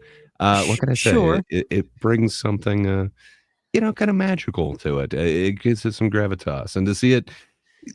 Kind of the classic one. I was happy when I saw that. You hated the architecture, did you? I don't hate it, but when do you do things for modern day audience? Like when do you make something new? Like this is the problem with the space saga where you tried to change something and the internet went fucking banana sandwich.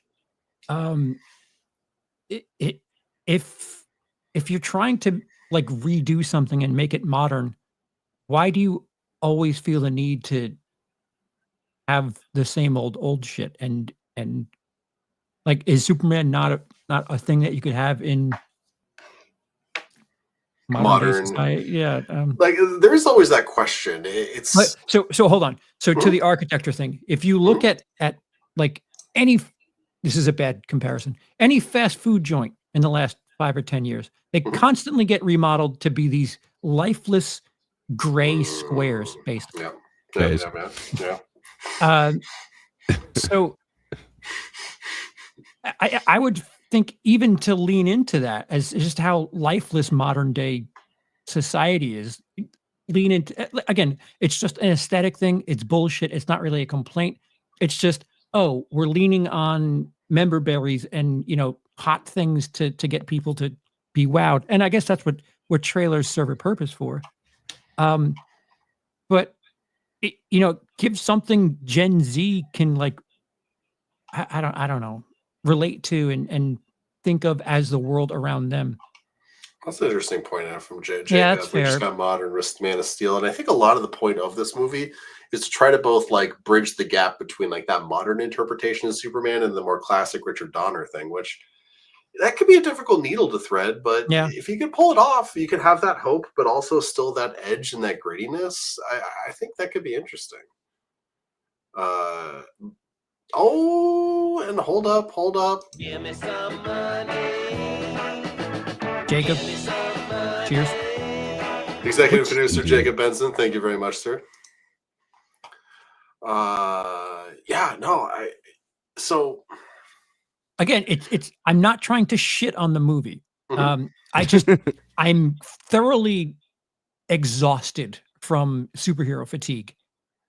It's just, as far as the smell test is concerned, as far as the imagery is concerned, I wasn't blown over and convinced to be, I don't know, excited. And Are you usually excited about? I'm excited. I'm just saying this excites me. Thank you, Jacob, executive producer. Awesome. did Greg get a membership in that little recent? Ooh, that's what's up. Oh, so based. Thank you, sir. That is awesome. The dogs are celebrating right now. Hey, Yeah, they are. So Crypto. you're excited? Right, I probably shouldn't ask you why your dogs are barking. I got guys, him to be quiet right now, but yeah, I got to be honest. I wasn't super excited for it before. I was really kind of concerned about the tone, and this really kind of shows me that he's not just going for that kind of same tone and like the Peacemaker and all the other ones that he's kind of done in his version of the DCU. It looks like he is taking it seriously. So I don't know. I'm actually kind of excited to see this. So I know we didn't get much story. We just got kind of like a montage of images, if you will. Yeah. I want to see where they're going, and I'm not sure if this is going to be like just like years or like certain events in his life, or if all of this is like a weird 2 weeks, or what this ends up being. But it's a weird. I don't know. It looks like it's. Well, it looks like it's going to take place over quite a long time from the montage that I saw. So I don't know. I think we might see some growth, and we might see a different side as to what could hurt this Superman. Lindsay, on a score of 1 to 10, what is like the hype-o-meter based on just the imagery that you were shown in this trailer? I mean, the dog by itself is a 12. But if we be adults about this, I'd say about an 8. That high. Okay, so I 8, just don't know Superman stuff is essentially what this is coming down to. You're just a bad person who hates being happy. Also true. It rains every day here. I'm perfect in my surroundings. Yeah, but it rains mad. Well, what would you rate happy, it? So. In your rainy, sad world, out of 10, what would it be? 4. Ooh. Really? It's just a series of images. And again, a lot of them I don't understand. Like, oh, that's a weird haircut. Oh, weird CGI dog. Yeah. Yeah, basically that. It got me a lot more intrigued than I was before. I think I'm with Lindsay. I think, and apparently Alex in the chat too. I think I'd go 8. It feels like it actually drew me in, and I want to see what these are going to happen. What is going to happen with these images it's shown us? And for the record, I've gotten my hopes up a gun before and been let down. In what? I did not like Guardians of the Galaxy 2. I really, really, truly did. Oh, I thought you were going to say the first one. No, I mean, the first one's fine, but it's very the first one's like Force Awakens for me. It's not perfect, but it is a lot of fun. But Guardians 2 is hard to watch, man. It's Kurt Russell though. Kurt Russell's he's got great. an ego. I love the soundtrack to 2 even more because the 2 has I think it's 2 of the Fleetwood Mac songs on it. That gets you a lot of points in my book. See, Uh, that's glitter to me. Like oh no, soundtrack shit. Like I'm officially over some of these gimmicks. Mhm. That was like, so is that one of the reasons why the trailer didn't work for you? Because that was an I awful didn't lot hear of any gimmicky songs. glitter. Yeah, You didn't? that's perhaps it. Well, yeah, I mean, yes, the song was interesting, but I was gonna say I it's just the one song, but like, man, I don't know. It got me kind of going. It was like, all right. okay, I kind of like this take. They're going with John Williams' score. All right. So if the John Williams score didn't do it for you, Charles, when you saw the 28 years later trailer and you heard that poem from 1903 going nuts, did that do that for you then Dude, too? I was ready to fight. Like Yeah, that is hype. Yeah, pales in comparison as far as I'm concerned. mhm. But again, like the I've been scorched being excited for things that the trailer looked fun and looked exciting and just gave me all the images that I wanted to see. Like if you think about it, there's a science to making trailers. And shit, the last 15 years, we've probably seen more stuff in trailers that we didn't see in the actual film, Yeah. where a trailer and a movie are two very different things. And I don't know. As far as what trailers used to be, get someone interested in actually seeing the full product. It didn't work for me, but again, I've been alive for 4 Supermans, and all right, you've been alive for 4 of them too, No, I technically. mean just a wild way to like. So like, how many Batman have I seen? I think like 7 or 8. Like it's Maybe just something more, like that. Yeah, more than like, that, right? it's a Does wild Adam way West to. count? Yeah. Yeah, probably. So nothing about it feels. Again, it's only 2 minutes. It's only 2 minutes. Uh, it isn't as empty as Superman Returns was, which is wild, Yeah. but it's still. I do respect Man of Steel for doing something different with it, like perhaps drastically so. Yeah, But I don't know if classic, 1980s era Superman is gonna work today. But that's just me not thinking it works. I didn't think that a talking raccoon in a tree would work, and it very much won me over. So I'm just going on the first taste here. so what doesn't work is, or so what we're trying to decide is do we go with classic Coke or do we go with that like Mexican Coke with like the cane sugar in You it? go You with know what the vanilla Coke, well, sir. I was gonna the answer is new Coke because we all remember how well that went. Yeah. I Oh wait, I there was something in the chat I wanted to highlight. Where did that go? Where did that go? Oh, from Alex, Guardians of the Galaxy Volume 2 is the weakest, but I think the father son stuff is incredibly emotional. I agree with that. Like Mhm. all the Russell Crowe, not Russell Crowe, Kurt Russell, the Star Lord stuff was great. Just so much of that movie felt like they were just in a holding pattern, waiting until they got to like an hour and a half, hour and 45 minutes, so they could start the third act. It just it frustrated me to no end. But I do agree with the father son stuff being good. And It is Guardians weird. 2 being the only Yeah. miss for me. I would agree 100% with agree. that. Yeah. I would agree with What were you that. gonna say? Sorry. And 3 kind of Three's okay. slapped me in the face that, "Oh, they can do alright with these." Right? Um, Three's fun. the chat has kind of lit up about 28 years later, and, like, it's odd, like, that had me fired up for far more than Mhm. any trailer I've seen in a while, which is, Oh yeah. funny because we're not really talking about that, but it's a trailer that certainly got me hype. I'm definitely down to talk about it for a minute because I did a lot of research into that poem that they played during it. It's It's for a World War One, right? no, it's from the 19th century, the Second Boer War in South Africa. And it's about the British soldiers losing their minds as they march off to war with that endless trampling of boots moving up and down again, just over and over and over again. And just using it in the trailer like that, communicating like the passage of time and like how insane the world has got, and like asking questions like, what will humanity become? Oh, it's so good. Go ahead, Charles. That is something that I feel like speaks to today. Mm-hmm. Everything the about thing that trailer. from 190. Oh, so this thing from the turn of last century is speaking to the youth of today, but this awesome electric guitar version of this updated 70s anthem that was written by John Williams that's just sparkles or glitter, did you call it? First of all, if you're going to speak to the youth of today with a modern day rendition of John Williams, you're going to have to do it in a TikTok video and have someone do a dance to it. Yes, history is cyclical, but I do feel like, us being in a gnarly situation, marching forward, it fits a bit more. Mm-hmm. I feel like the tone of what's going on in the world is a bit closer to that than, yay, Superman, indestructible man and his indestructible dog. If anything, I would say that inappropriately timed, because it could be seen as class parallel.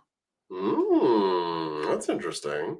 Also, the poem was written in 1903, but that recording is from 1915, and the guy reading it was the voice of King Stephen from Sleeping Beauty. Just fun fact. Just throwing it out there. Sorry, I fell down all fact so much as it's a fact. It is fun. You are a happier person now that you know that, sir. See, you're smiling already.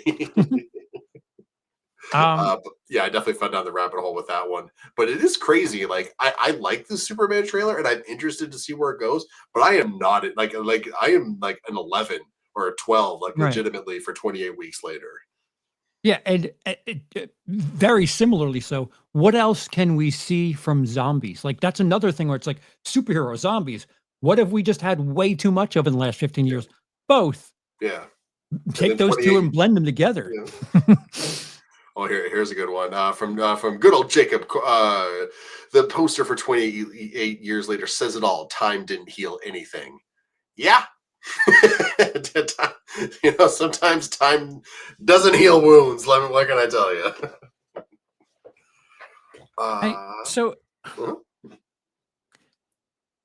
I know this isn't representative of you, Lindsay, but represent me, Daddy. There is half of the country that thinks their Superman will be restored in late January. Do you think maybe this is something for that crowd? Well, James Gunn definitely wants to be kind of bring people together with this movie, as he stated. I don't know how whether it's going to work or not. We got to get a little more about the story and what the intent of everything is first. But I also personally think that we're going to go 28 years later in the next month. So just enjoy it while you can, guys. It's about to all just go right downhill. What about you, Gray? You got thoughts on the politickies? How do we back into this? You're the one that backed us into it. Well, I might have brought it up with my cart. My bad. I carted us into the politics again. I don't think that's necessarily a factor in it. Like, Superman is timeless. I don't know if Gunn made it for that crowd. Like, this has been in the works for quite a long time, and I don't think anyone kind of necessarily thought this was going to happen during production of this. The original, conception of it. Right. I guess the parallels I'm implying are 28 years later. There's certainly a lot of gloom and doom with a lot of people, and politics has a lot to do with it. But there is certainly half of people in that very same spectrum that feel like things are going to be fixed in January. So while trying to unify, James Gunn could be speaking only to half of that audience, while 28 years later is speaking to the other half, and we'll just never be unified ever again. Man, if the entire world breaks down into Superman cults versus 28 years later cults, I kind of want to see that post-apocalypse. I'm not gonna lie. It's gonna suck to get there, but I want to see how it plays out. You know what? Why can't there be room for both? we have Glad to Yater Wicked. Why can't we have 28 years later, 28 years Superman, or Superman years later? So here's the slight moment where I'll stay on real life stuff. There was a statistic that was released. Mm-hmm. How appropriate was a certain act of terrorism last week, and 17% said that it was warranted, or I don't know what the word was, but 17% approved of something that happened last week. I'm not going to endorse any of that stuff, but it is alarming that something as ridiculous as that is. I would think 0% would be okay with something like that. Re-release Dark Knight Rises, because I think that speaks to this far more than anything. I have been curious. Well, to get back to the box office thing. Thank you. I don't know what I Interstellar. Like, come on, for 2 weeks, that's been at number 6. If you did Dark Knight Rises, which I'm just saying, there's so many things that really could be slightly better than. Maybe I'm wrong. Interstellar is not my favorite, but maybe it is a crowd favorite of his. Dude, but it's on 320 screens. That's nuts. And it made $1.3 million yesterday. That's nuts. It did better than Kraven, which is on 3,200 screens. Deserved. While I haven't seen all of Kraven, what I have seen is definitely not on par with Interstellar. Interstellar is not my favorite Nolan movie, but that's the appropriate ratio of money to movies, I think, right there. But speaking of monies and Warners and weird money things, very and good, Superman, our favorite CEO did something fascinating this week. David Zaslav of Warner Brothers Discovery. Yeah, sorry. Sorry, you were saying our favorite, and I was wondering if we all shared the same one. Apparently not, but that's okay. We'll do a comparison of our favorite CEOs later. Don't worry. Like our actual favorite tier list. Tier list of CEOs.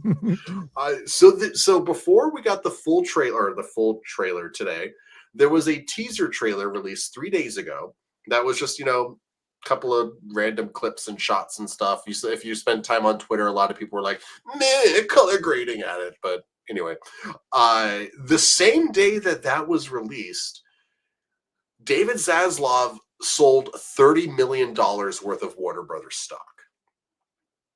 Now, I don't want to get out the tinfoil hat. I don't want to just assume the worst of this man that I constantly assume the worst of. But this feels really bad.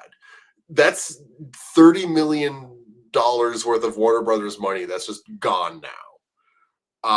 It's not gone. It's just it's in control. Diluted. The timing is what's really weird to me. Really weird. Because if you don't think Superman's going to do well, it's probably going to hurt your stock. So what do? You get rid of stock before it gets hurt, right? I mean, I would think that there's buzz right now because the trailer just dropped. Right? What else do they have going though? Like, I mean, you're right. Like, it does seem like it's timed very close to the trailer, but man, that trailer didn't look horrible. It didn't look like Kraven. I saw a trailer for Kraven, and it's like, I think I know what I'm getting here, and this is not going to be great. Mm-hmm. If I remember right, it was mainly him sitting there in a voiceover, but I don't know.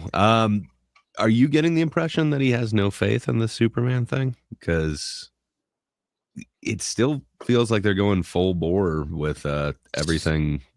But it's also worth pointing out that Warner Brothers is the distributor, or was it was the distributor? Hold on, let me double check. DC Warner is everything DC. Oh no!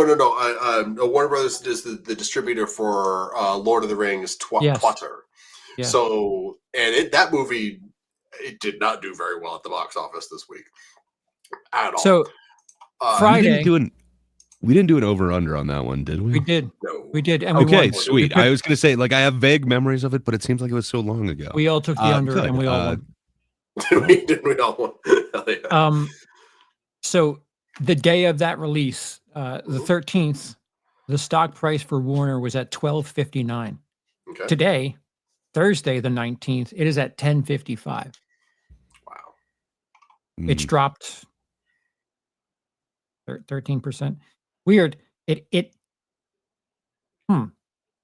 So wait, if the stock just dumped like a couple days ago, that would have been after the weekend of Lord of the It was whatever. the day of the release. The weird thing is it jumped up from 1082 on the 11th to 1249 on the 12th and is now back down to 1049. Take it easy, seems like Sean. Have a great holiday, bud. Go ahead. Take it easy, Sean. It seems like it Merry jumped Christmas. up. Did Zaslav sell his stock on the 12th? No, he sold it on the 16th. That's weird. Was that after the increase that you were talking about, or is it before? There's this 1 day spike Mhm. on the 12th, and it reached 1249. And then by the 17th, it was down to 1135 already. Oh yeah. Actually, I apologize. I have the number that he sold the stock for.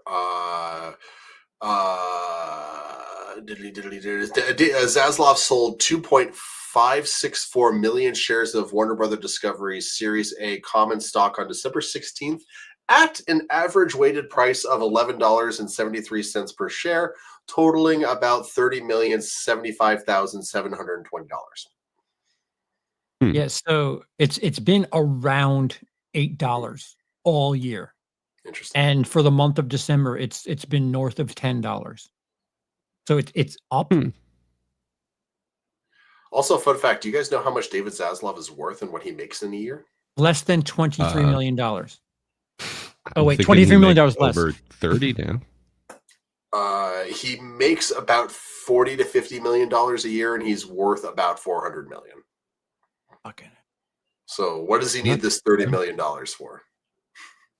Did a mistress come forward with a new baby? Like, what does he need all this for? What's going on here? Why does he suddenly need so much money? Christmas. He's got to buy presents. My presents. There you go. I take it back. I sorry. I didn't mean to diminish your honor, kind sir. You're just trying to get forward to. Whoa. Marcy 50 Danish Kona Tak. Oh. I saw someone before El Camino start a Kickstarter for Breaking Bad sequel featuring Val Kilmer and Slash from Guns N' Roses leading. It was bananas. How long ago is that? Because Val Kilmer is definitely not in acting shape right now. This was a few years ago. I have seen some reports on this, and the dude who wanted to do it is kind of insane. He never actually signed on Val Kilmer or Slash. He just was just out there advertising, hey, I want to make a Breaking Bad sequel starring Val Kilmer and Slash, so I need money so that I can hire Val Kilmer and Slash. Well, yeah, they're not going to work without proof of concept. I mean, come on. Dude, like the Nathan Fillion Uncharted, we had a fan film of that, and how do we not still have that? And what's his name was in that too? The villain from Avatar. He played Sully, right? Yeah. Steven from Don't or Breathe. other. Yes. Dude, Stephen Fry. Yes. Wait, is that right? Hold on. This No. bug me. No, it's not Stephen Fry. That's awesome. The moment I don't said think that, he I'm was like, the wait, villain he's a in comedian. Fuck. Hold on. Okay. I apologize, guys. We Our just audience is lost the getting entire stolen. audience. Yeah. The entire audience. It's good to see you, Cody. I hope you Hey, enjoy Cody. Indiana Jones. Oh, wait. Dial of Destiny? I love that movie. Can I come watch? He's doing a stream about that movie. That's exactly what he does. Yeah, Like he was kidding. 2 years He was later. kidding. How you doing, Cody? Stephen Lang, that's his name. Okay. Stephen Lang, yes, not Stephen Fry. Very different. We haven't got there yet, Cody, but we will be talking about the Globes at the very least. Which I guess we can discuss that now. Some noteworthy things that were nominated for. I would argue that the comedy / musical category is where it's at. Because Challengers is nominated for best comedy / musical, and it's going to run away with it. No, I jest. Between films like Honora, Wicked, because it technically is a musical. The Substance, and shit. Challengers. Honora Challengers, The Substance, Amelia Wicked, Perez. Amelia Real Perez, and Real Pain. Pain. All right, so Real Pain and Amelia Perez, I haven't seen yet, but you've seen Challengers. Would you consider that a comedy? I wouldn't consider it best or comedy. Would you call it a musical? Definitely wouldn't call it that. Are you telling they didn't? The threesome doesn't make people sing? Like, come on, what?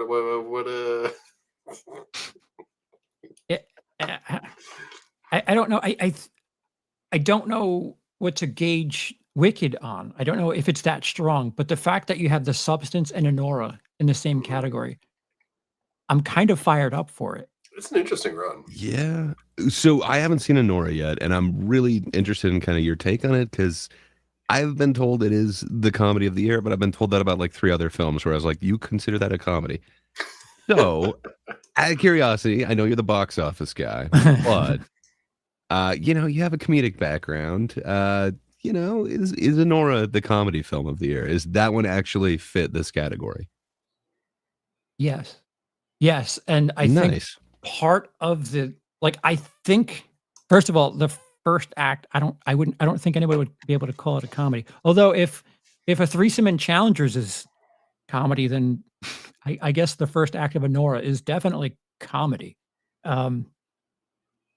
There's tonal shifts in that movie, but I feel like with the void of comedy films lately, that there's just people are afraid to make comedy, or I don't know what the reason is we don't have comedies. If people make films in the comedy genre the way Honora kind of traverses a lot of those topics, I think we're in good shape, because I don't think the movie's intentionally trying to be funny. I mean, it presents moments that are humorous, but it's just so believable.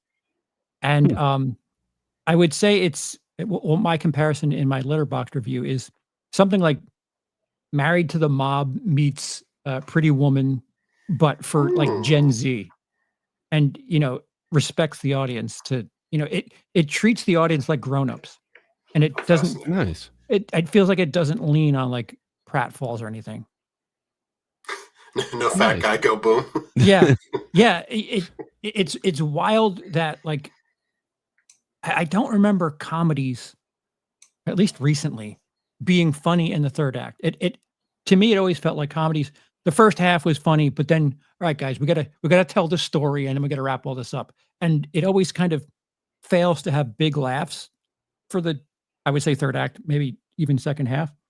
But Honora, I don't think anything is really funny about it in the first 30 minutes. But these situations that they're in is very humorous. And I don't think the thing that makes it great is it doesn't feel like it's trying to make you laugh. It's just situations that are funny. Like there isn't like this pause for a laugh line.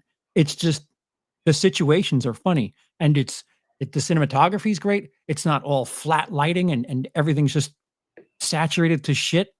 If this is what comedies can be, I'm so looking forward to, I don't know, filmmakers making comedy. Oh yeah. Oh yeah. That's awesome for them. That's awesome for Neon too, that they got nominated. Dude, if Neon and A24 are like our new Warner Disney, I'm okay with that, because they're taking chances. A lot of what they're doing. Yeah. I completely agree. Sorry, Lindsay, I talked over you so much. What were you saying, sir? Oh, I was going to curious. Did you guys ever see American Fiction like last year? Yes. The year before? Because that movie was freaking hilarious. Like the book for that. But the book goes into like so much more depth. So it's called Erasure, but like there's so much interplay between his sister and his brother, and they don't bring that to that movie. And but sorry, I was interrupting you. You were talking about how funny it is, and it is. I wanted that depth that the book brings.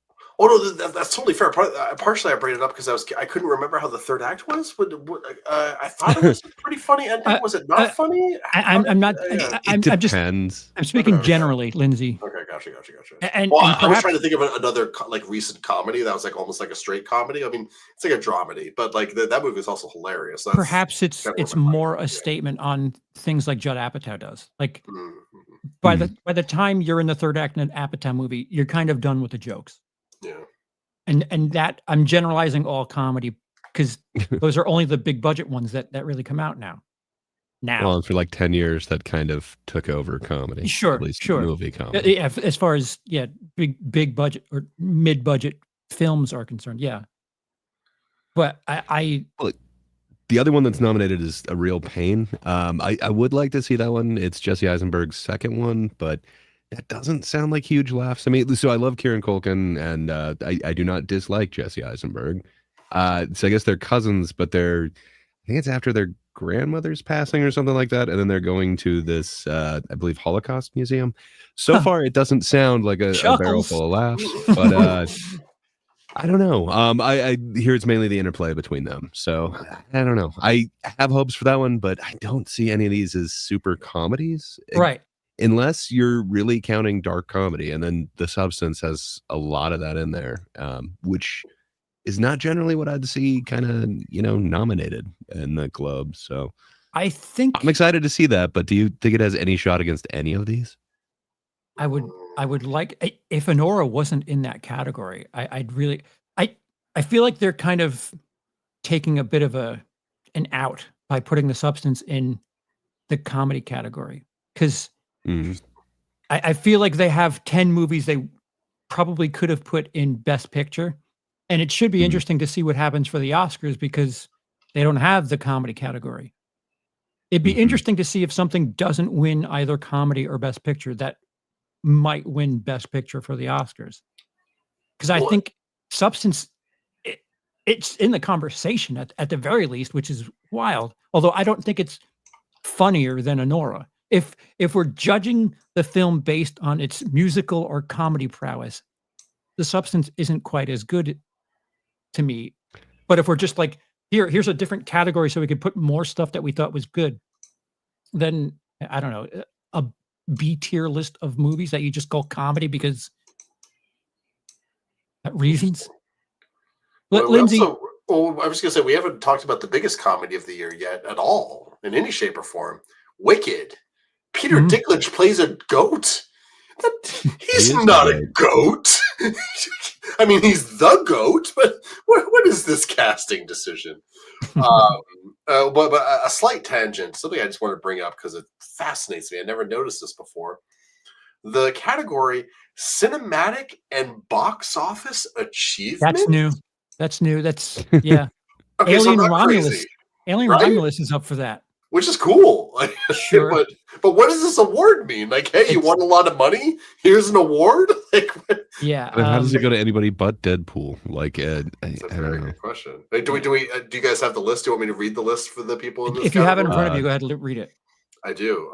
Alien Romulus, Beetlejuice, Deadpool Wolverine, Gladiator 2, Inside Out 2, Twisters, Wicked, and Wild Robot.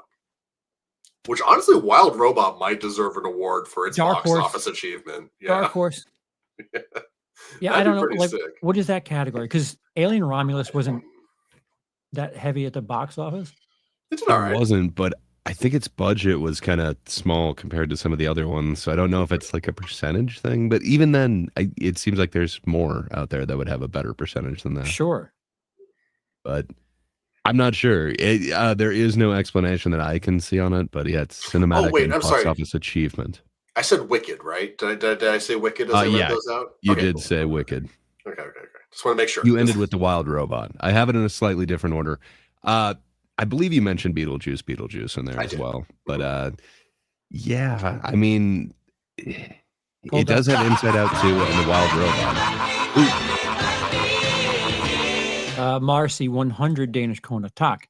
Another funny thing about Breaking Bad sequel that was said that the writing on Big Bang Theory, he wanted Eminem and Steven Tyler to be a part of the show while Val Kilmer flipping him off. Yeah. Honestly, this is a rabbit hole that is worth falling through. This like attempted Breaking Bad sequel. It is fascinating. How long ago did this happen? Like 10 years ish. I'm assuming before El Camino was a thing. I don't remember. So a little while ago. While ago. Yeah, or maybe my timeline is off. I don't know. I think like the idea is that like Walt is like still alive and making meth somehow. Spoiler. So apologies. Yeah, we are the worst for spoilers. This is true. Bite your tongue on this wee shit. He meant the royal we. Yeah, exactly. Yeah. The biblical we. But if you ever have like an hour to kill, it's a rabbit hole worth falling down. It's kind of fascinating. Okay. Thank you, Marcy. Also, yeah, thank you, Marcy. Thank you very much, friend. Gray, apologies. Somebody made it rain on us. It's raining. When it's raining, it's pouring. I don't know. I have no idea what I was saying, but you're saying that I'm the greatest person that's ever lived, and I was going to say, thank you, Gray. Yeah. So not only is Lindsay the greatest ever, but I guess I can see why Inside Out 2 and The Wild Robot were nominated on this. If we're going just box office achievement, like it just never seemed to stop for those guys. But it seemed like to me the most anticipated one was Deadpool Wolverine, and it just did not fail. Yeah. I don't know how Gladiator 2 is like on this list. I don't know if the list got made before the movie actually came out, but I don't know. Yeah. We definitely didn't have a Barbenheimer that week. Like it definitely was wicked. The Golden Globes, it feels like they're workshopping ideas that the Oscars had, but they don't really understand. They only get one show a year to workshop as opposed to like a bunch of yeah. Like you're giving an award for box office achievement, but Gladiator 2? It's doing Alien okay. Romulus? Yeah, like comedy. Actually, I just remembered. Sorry, Gladiator 2 came in under budget, so maybe that's why. Oh, is it a producer award? It might be a producer award. Yeah, that just contextualized so much. Thank you, Brain. Yeah, if I remember correctly, it came in on time as well. Yeah, it came in. You forget he shoots 11 times faster. This is that's like industry shit. That shouldn't be on the fucking Golden Globes. It does seem like cinematic and box office achievement is kind of an industry thing. Like award that at the Producers Guild Awards. Like yuck. Yuck with a side of ew. So by the way, I got the Alien Romulus made about 351 and it cost about 80. I mean, that's a good ratio. Sure. I feel like there had to be something that had a better ratio this last year. But not bad. I would take it by all means. Yeah, no, if I made a movie that cost 80 and I made that much, I'd be like, cool. I did something smart. What is winning? I mean, Jacob said it earlier. That's what the money's for. If you succeeded with money, congratulations. There's your prize. I guess what is the cinematic equivalent of like Elon creating a greatest achievement in being rich award? He just gives it to himself every year. Yeah. I don't know. Like it seems like the things that the Oscars wouldn't do it is now being adopted by the Golden Globes, and they're still kind of the Oscars did try this. Remember a few years ago, what was it? The most popular movie or something like that with Black Panther or something. So I mean, award shows are such an ass grab of yourself, and so it's like, are they trying to get away from the ass grab, or are they like just swinging into it and just embracing it? I think they're trying to lean into the discourse on the internet that perhaps isn't an artistically snooty crowd where they're just like, this is my favorite thing, and my favorite thing was the most popular thing. Why don't you give awards to that? They're trying to make the MTV Movie Awards, but is that really the gold standard? You know, should McDonald's win the best dinner of the year? Yes. Have you had the McRib? So it is back currently, but I was going to say they do have this nationwide, $5 deal meal thing. I don't know that it's the standard, but it's a standard price across the nation. Who else can say that? As someone who's never had a McRib, good for them. I guess what I'm trying to say is I don't think accessible means platinum grade. Okay. Good point. Yeah. There is the an best award of the for best. most accessible. Yeah, it's just like, oh, this is the thing that's most popular. Okay. Is it the best? Popular doesn't mean best. I could tell you from my years in high school. Hey. I wonder if I mean, like it's been the long held thing that the ones that are nominated for like Best Picture or whatever are not the ones that are making the most of the box office. Like, none of the Avengers ones aside from the just previously aforementioned Black Panther film or whatever were really like heavily nominated. I don't know. But they were certainly fan favorites. Should it be more similar? Is there a need for that? Do we need like a in-between award thing? The MTV Movie Awards. Well, basically, but like that's gone by the wayside. So does there need to be some new thing? Music television is old. But YouTube or Rewind? Is it just there's popular opinion and then there's the snooty award show that is what it is? I don't know. It doesn't feel like you need to marry them to me, but maybe I think Golden Globes tries more so than the Oscars, excuse me, tries to toe the line and make everybody happy. And really, Lindsay, the awards selection process, is it different for the Golden Globes than it is for the Oscars? Because I get fascinated every year with the ranked choice or whatever the hell it is for the Oscars. Well, so I get the SAG Awards, so it's a little bit different. But the SAG Awards, or at least last time I did it, it was the ranked choice thing. So I don't know if they do that for the Golden Globes technically, but I would assume as much. Your audio is coming through your camera, not your microphone. Oh, is it? Yes. Oh, I apologize. Hold on. Okay. It's not like it was that big a deal, but once you grabbed your camera, I realized that's where the sound was coming from. When I went, has it been like that all night, or just? Yeah, it sounds clearer now. Okay, it's fine. But you did clarify one thing that you also mentioned the Screen Actors Awards. So no, we don't need another award show to kind of bridge that gap. There's like 30 I think we've got more than enough. Yeah. I just my question should never have been asked. We're good on the amount. You're right. Should it include that everyday thing? There is a form of like fellatio that happens from like January through March, where it's just like, how many times are you gonna say great job? And like Jacob said, that's what the money's for. Yeah. Like if you're gonna celebrate being popular, that's capitalism. You win. You win the money award. That's what I feel like. Shit, Strange Darling. That's something that needs awards because didn't do very well. Get attention on it, God. Yeah, exactly. Something that's great. I mean, the one time that I was rooting for something and it won was Parasite. I was shocked when that won Best Picture, and that's something. It feels like that's a really good movie. And yes, this might actually help people see it. If you make Deadpool Wolverine the Best Picture, what is that doing? What is that celebrating about the artistic merit of that film? Good point. I know from my own personal experience, I, along with like a whole bunch of people around me, actually saw it because that one won Parasite. I had no idea. It was just not on my radar. So yeah, you're right. Like that award can bring exposure to it in a very good way.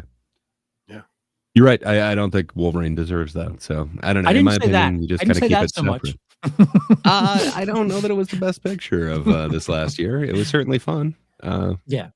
I enjoyed First of all, it, but Tarot is the best movie of the year. So let's.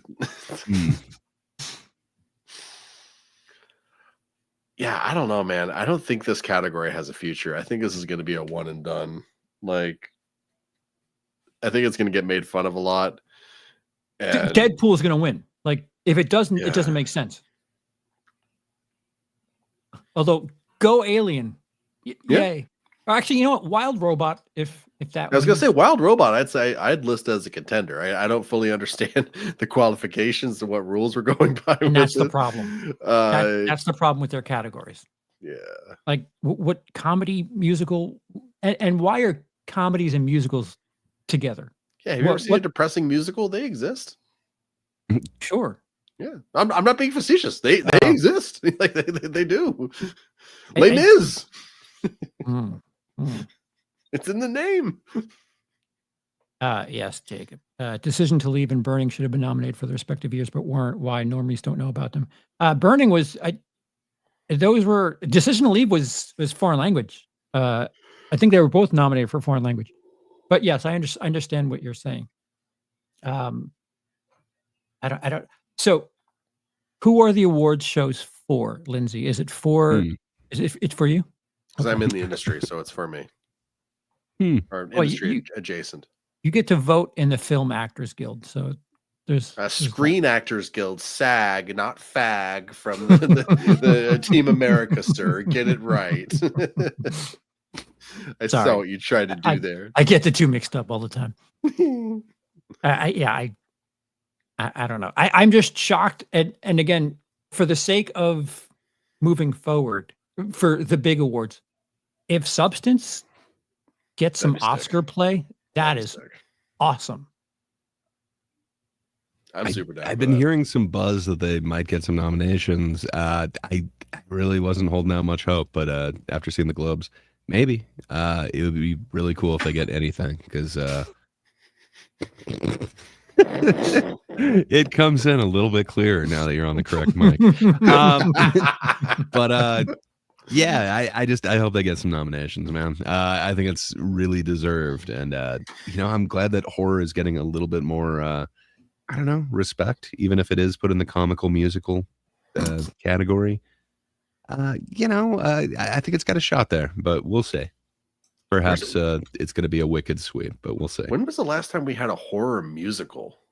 Can we get a horror, like a modern Little Shop of Horrors? Like, come on, well, man. There was Repo, a Repo. rock opera, and then Repo's fun. There was Dr. Whatever's Sing Along. Oh, Dr. Horrible. Yeah. That's the one.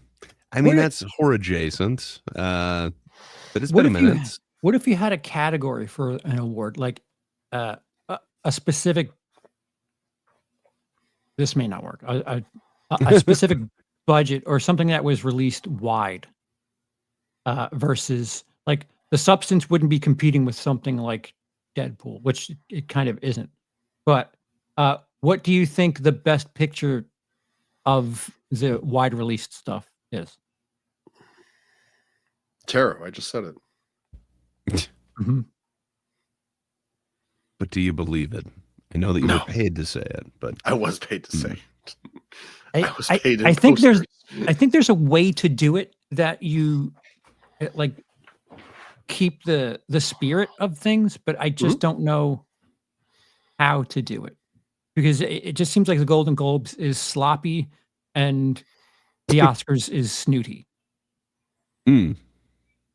So actually, I'm going to pitch something right now that I've always wanted to see. I just want to see what you guys would think, and if you think it'd be up for awards or not. Like an action movie, but it's a musical. Like it's John Wick, but instead of just like straight up gunfights, it's like a big old song and dance number with Keanu Reeves murdering people as he's going. It's going to be. Why do musicals always get nominated for costume design? What is that? That's a very good question, actually. I mean, have you seen their costumes though? They've got experience with it, and they've got really good costumers. It's so weird. Like, never fail. If there's a somewhat large musical that comes out, you can guarantee that it's going to be nominated for costume design. I don't know why that's the case, but it's always the case. I mean, they take their time with the costumes there. It's no, just throw on this potato sack or whatever. what can I say? The costumes in Wicked were beautiful. I hope Joker 2 and Smile 2 also gets nominated for Best Musical. The costume there was great. It's too bad. The costumes, though. So we were supposed to talk about this before, but I'll swing back around to it. Crew de la Skeleton. Yes. Yeah. So we're halfway through the Skeleton Crew on Disney Plus. No one cares because no one on the internet hates it, or at least not in my feed. And apparently, Disney Plus numbers are kind of low for people watching this series. Excuse me. How are we halfway through the season, Lindsay? I like. Thank you. No, this wasn't sure where you were going there, and then all of a sudden we got there. I didn't know that I was going to end up doing Borat when I started saying it, but I knew I wanted to make a joke, and it just kind of evolved into Borat. I love this show, man. It's just I love the characters. I love the design of the world, and like in this episode, I think might have been a little on the weaker side because it feels like they tried to cram a whole lot of lore and backstory into like a 10-minute chunk, and I'm not entirely sure if it really worked. I feel like this should have been like a slightly longer episode in order to kind of really let some of this stuff hit a little bit. But even say again, the fourth episode, you're saying? Yes. But even still, I adore Neil, the little trunked elephant kid, just being himself, existing. I love Wim. I love Captain Fern. There's just so much to just adore in this show. It's hard to just have anything except just happiness as you're watching it. That's me, though. And the owl from episode 3, the weird owl lady, was dope as hell. Weird Owl Yankovic. Yeah, exactly. Yeah. Weird Old Lady Yankovic. Like what a weird character idea, but I loved it. It's this show was a home run, man. Why'd this sit on a shelf for 2 years? I don't understand. That's the question to me. Like, considering how much backlash and shit they're getting for things like Acolyte, which I spent a ton of money on. Yes. Like, why did you sit on this? Like, what was the benefit of that? That's a good question. How much did 130? Oh, Skeleton Crew. You already looked it up? 130 total. Well, sir, well done. That's 50 million. No, wait, how much less than what did Acolyte cost? A lot. 200? 180? I'll find that. I believe it was 180, but that's rumored. I can quote Sigourney Weaver right now. I've got one job on this show. So it was a little bit more, but I don't know. It does kind of make me wonder, why did they have so much faith in that one? Because man, what they're doing with the mystery in this one, it doesn't feel like they're sacrificing actual storytelling elements, which they very severely were in Acolyte. I kind of wanted to know what that mystery was, but they did that at the expense of like any characterization. I don't feel like I knew any of those characters. I don't feel like I knew a difference between Osho or May. But this, I feel like I know every single one of the kids, and I still want to know the mystery with now I'm forgetting Jude Law's character's name. I want to know his mystery. I want to know the Adden thing. They've got me really hooked. But there are some people who aren't as hooked.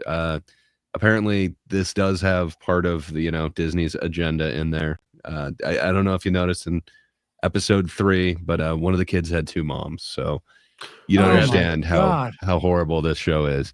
They had 9.8 seconds of screen time. Worst show ever. You're absolutely right. I'm sorry, but if you create something out of something that isn't really a thing, you're creating identity politics.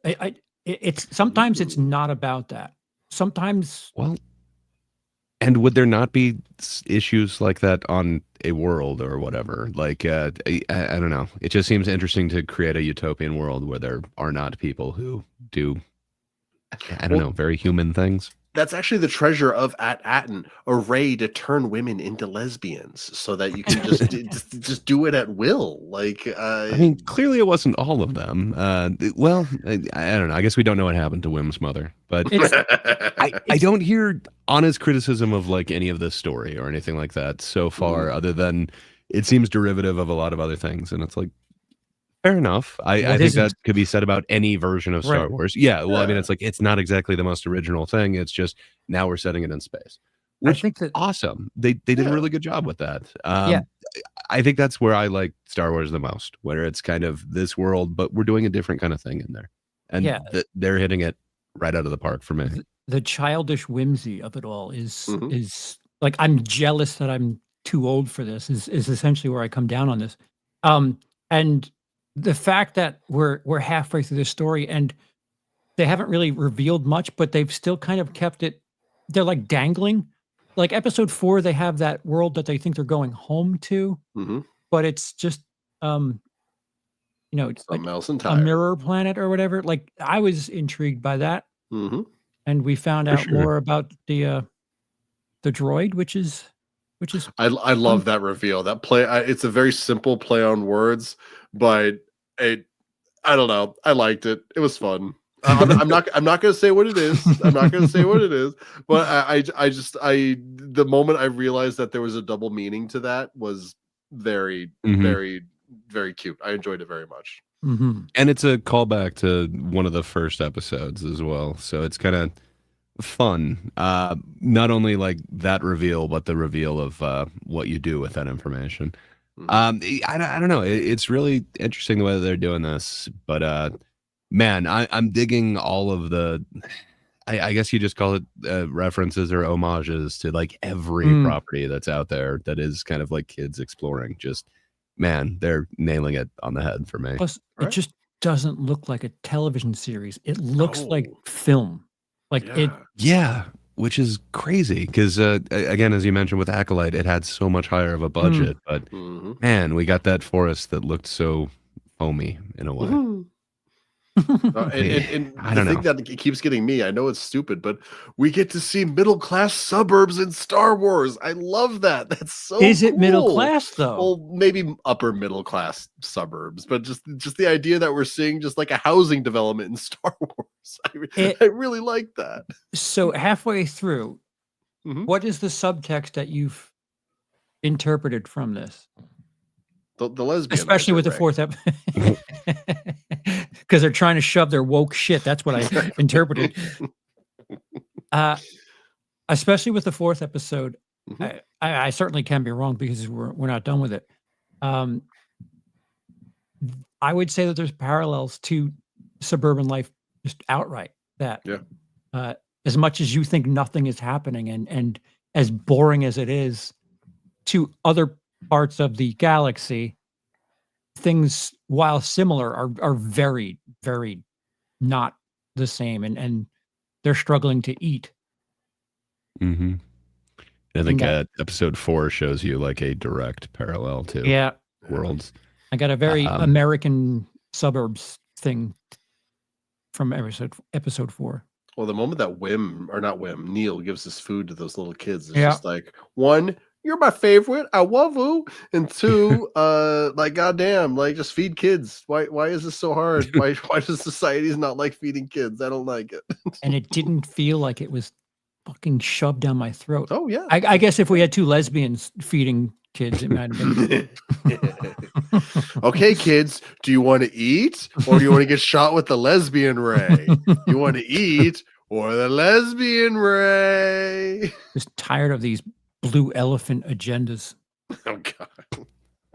Oh, and I love Neil's little story about his brother like jumping up on his head as he's like chasing him around or something like that. Like I'm just imagining like an elephant on another elephant. It's a great image.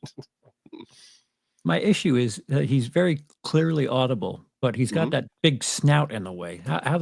With the trunk in the way of his mouth, how can we hear him so clearly? Is my question. It's a That's Groot all. situation. We just hear what we need to hear.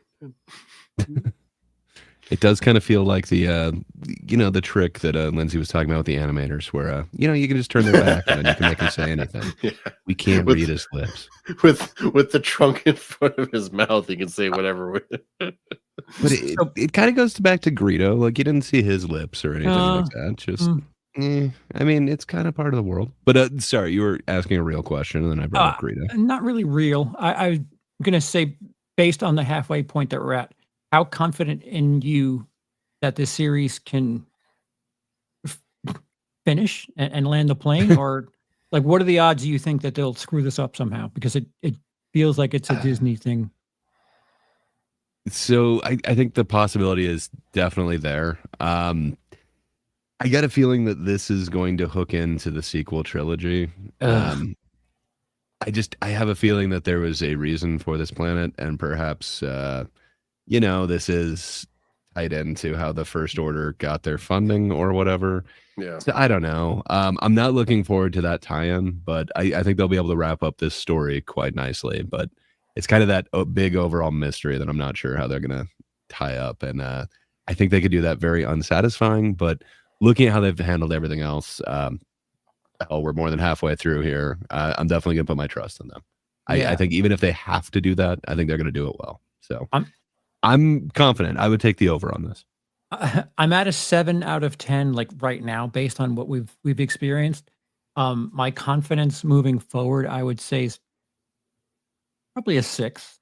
I have faith, but they can certainly screw it up. I mean, like you said, Gray, if they somehow tie it into the sequel trilogy, it isn't the worst thing in the world if you don't hit us over in the head with it's the Death Star planet again, and like if you can reference it without showing us, I'll accept that. But I am nervous that they're gonna try to show us shit that we don't really need to see, but because Star Wars. So look, lightsaber.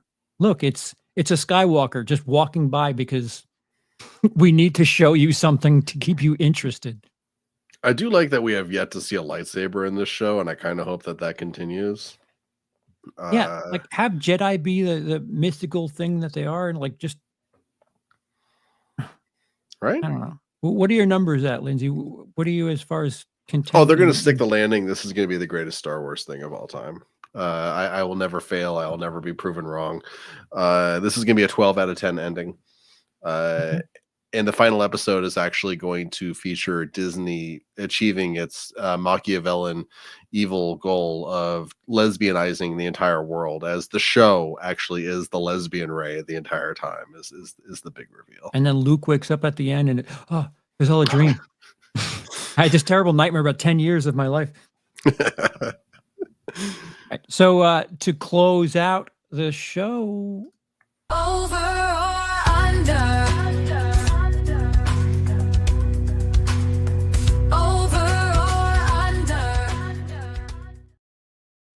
okay, so what are you doing? I'm not dancing. He's getting down with it. He chose the under.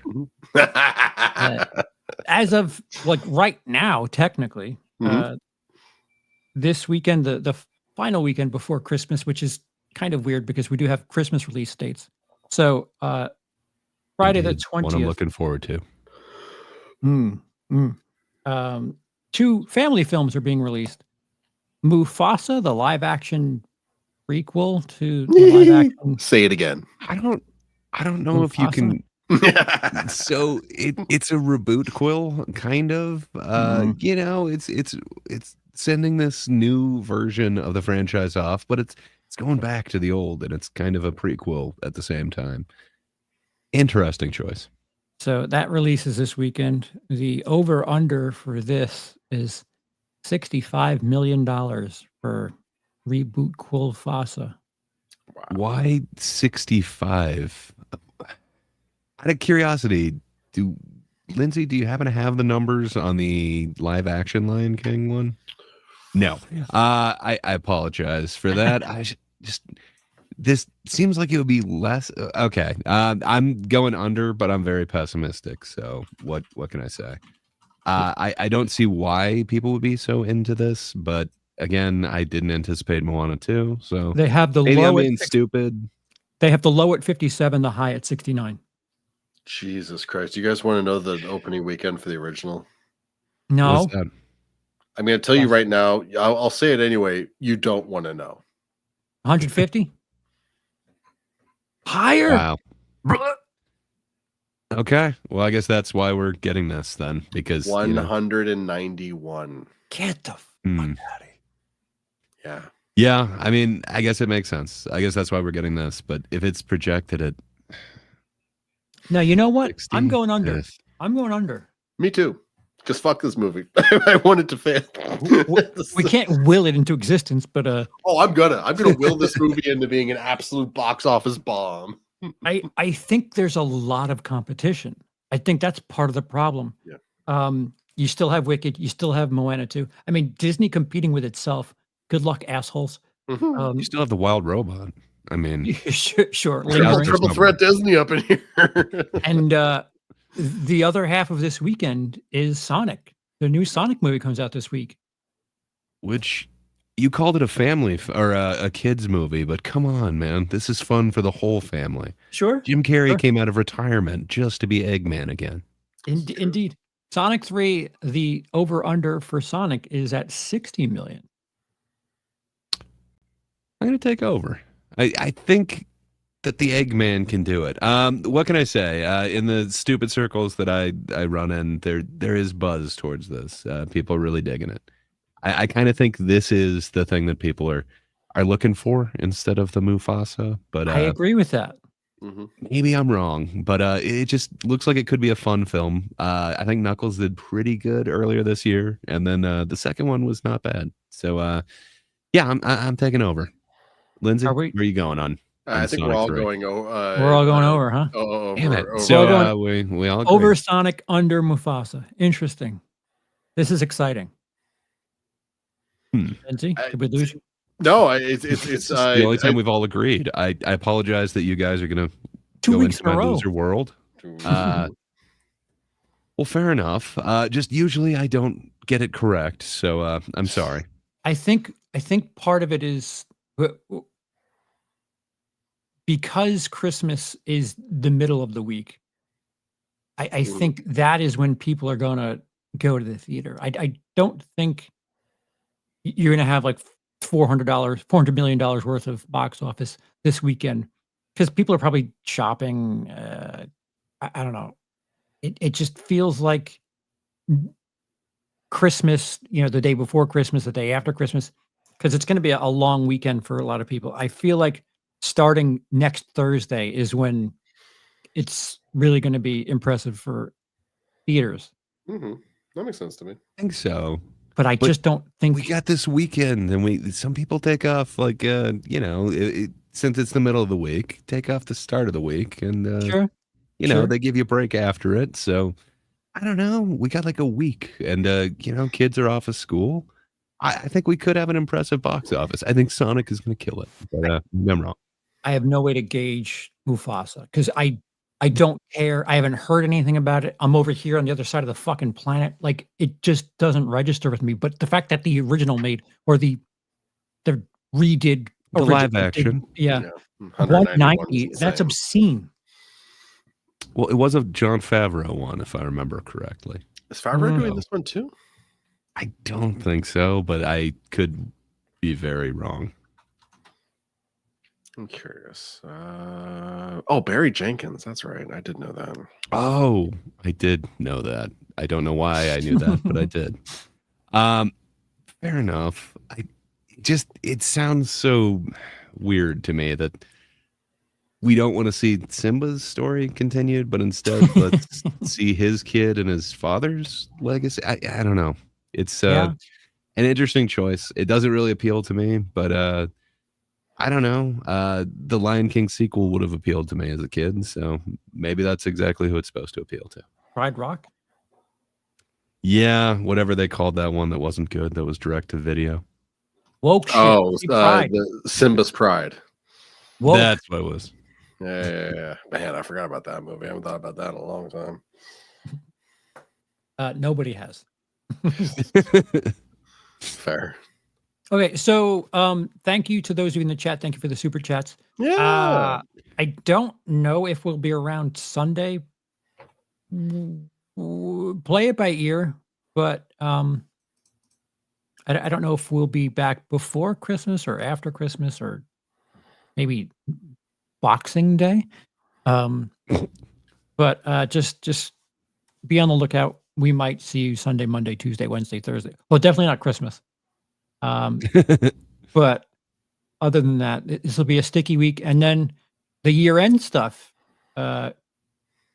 Oh wait, do we have? Is this? We're 11 days away, so we might be doing the year-end stuff the next time we see you. So there's that. Fair enough. But then we all have to have seen Nosferatu, and there's something else coming out on the 25th, but I can't remember. But I mean, that could factor into it. Baby Girl, I threw away my Complete Unknown. Yeah, that one. I mean, actually, that is the one that I have written down. It's nominated for Best Picture, so yeah. Aptly titled.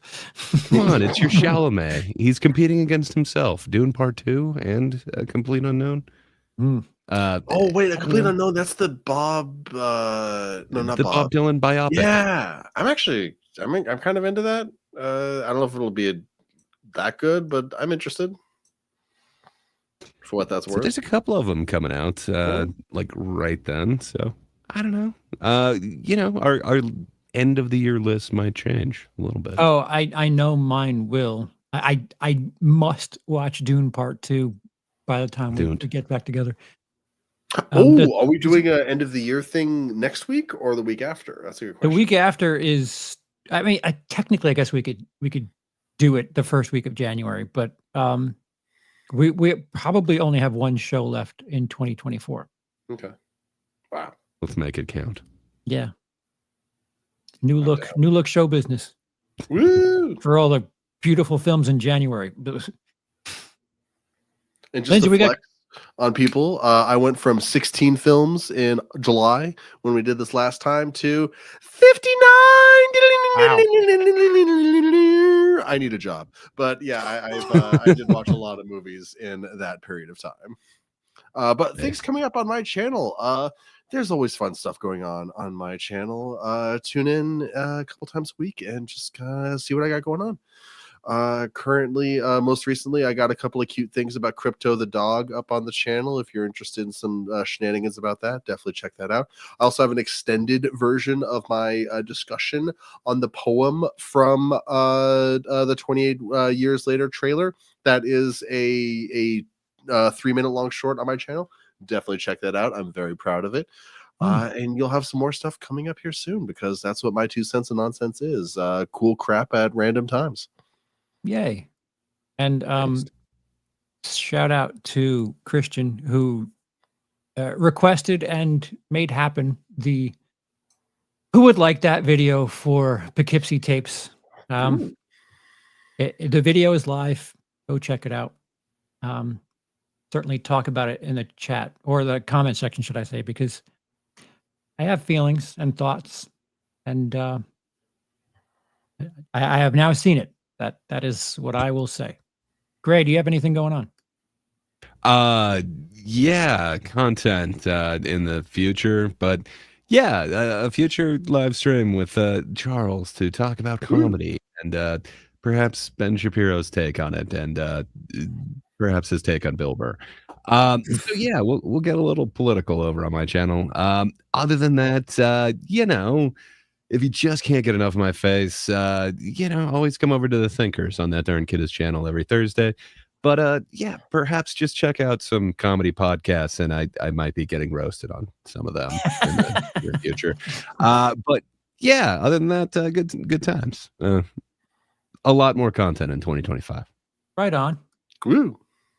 And in case we don't see you, have a happy holiday. I'm sure we'll see you at least once more in this year, but maybe not before the holidays. Well, but to be fair, I'll see you when you're sleeping, and I'll know when you're awake. Charles will know if you've been bad or good. So for Gray's sake, just be good, because we'll kill him if you're not. And don't watch Red Wolf. Definitely do not watch Red Wolf.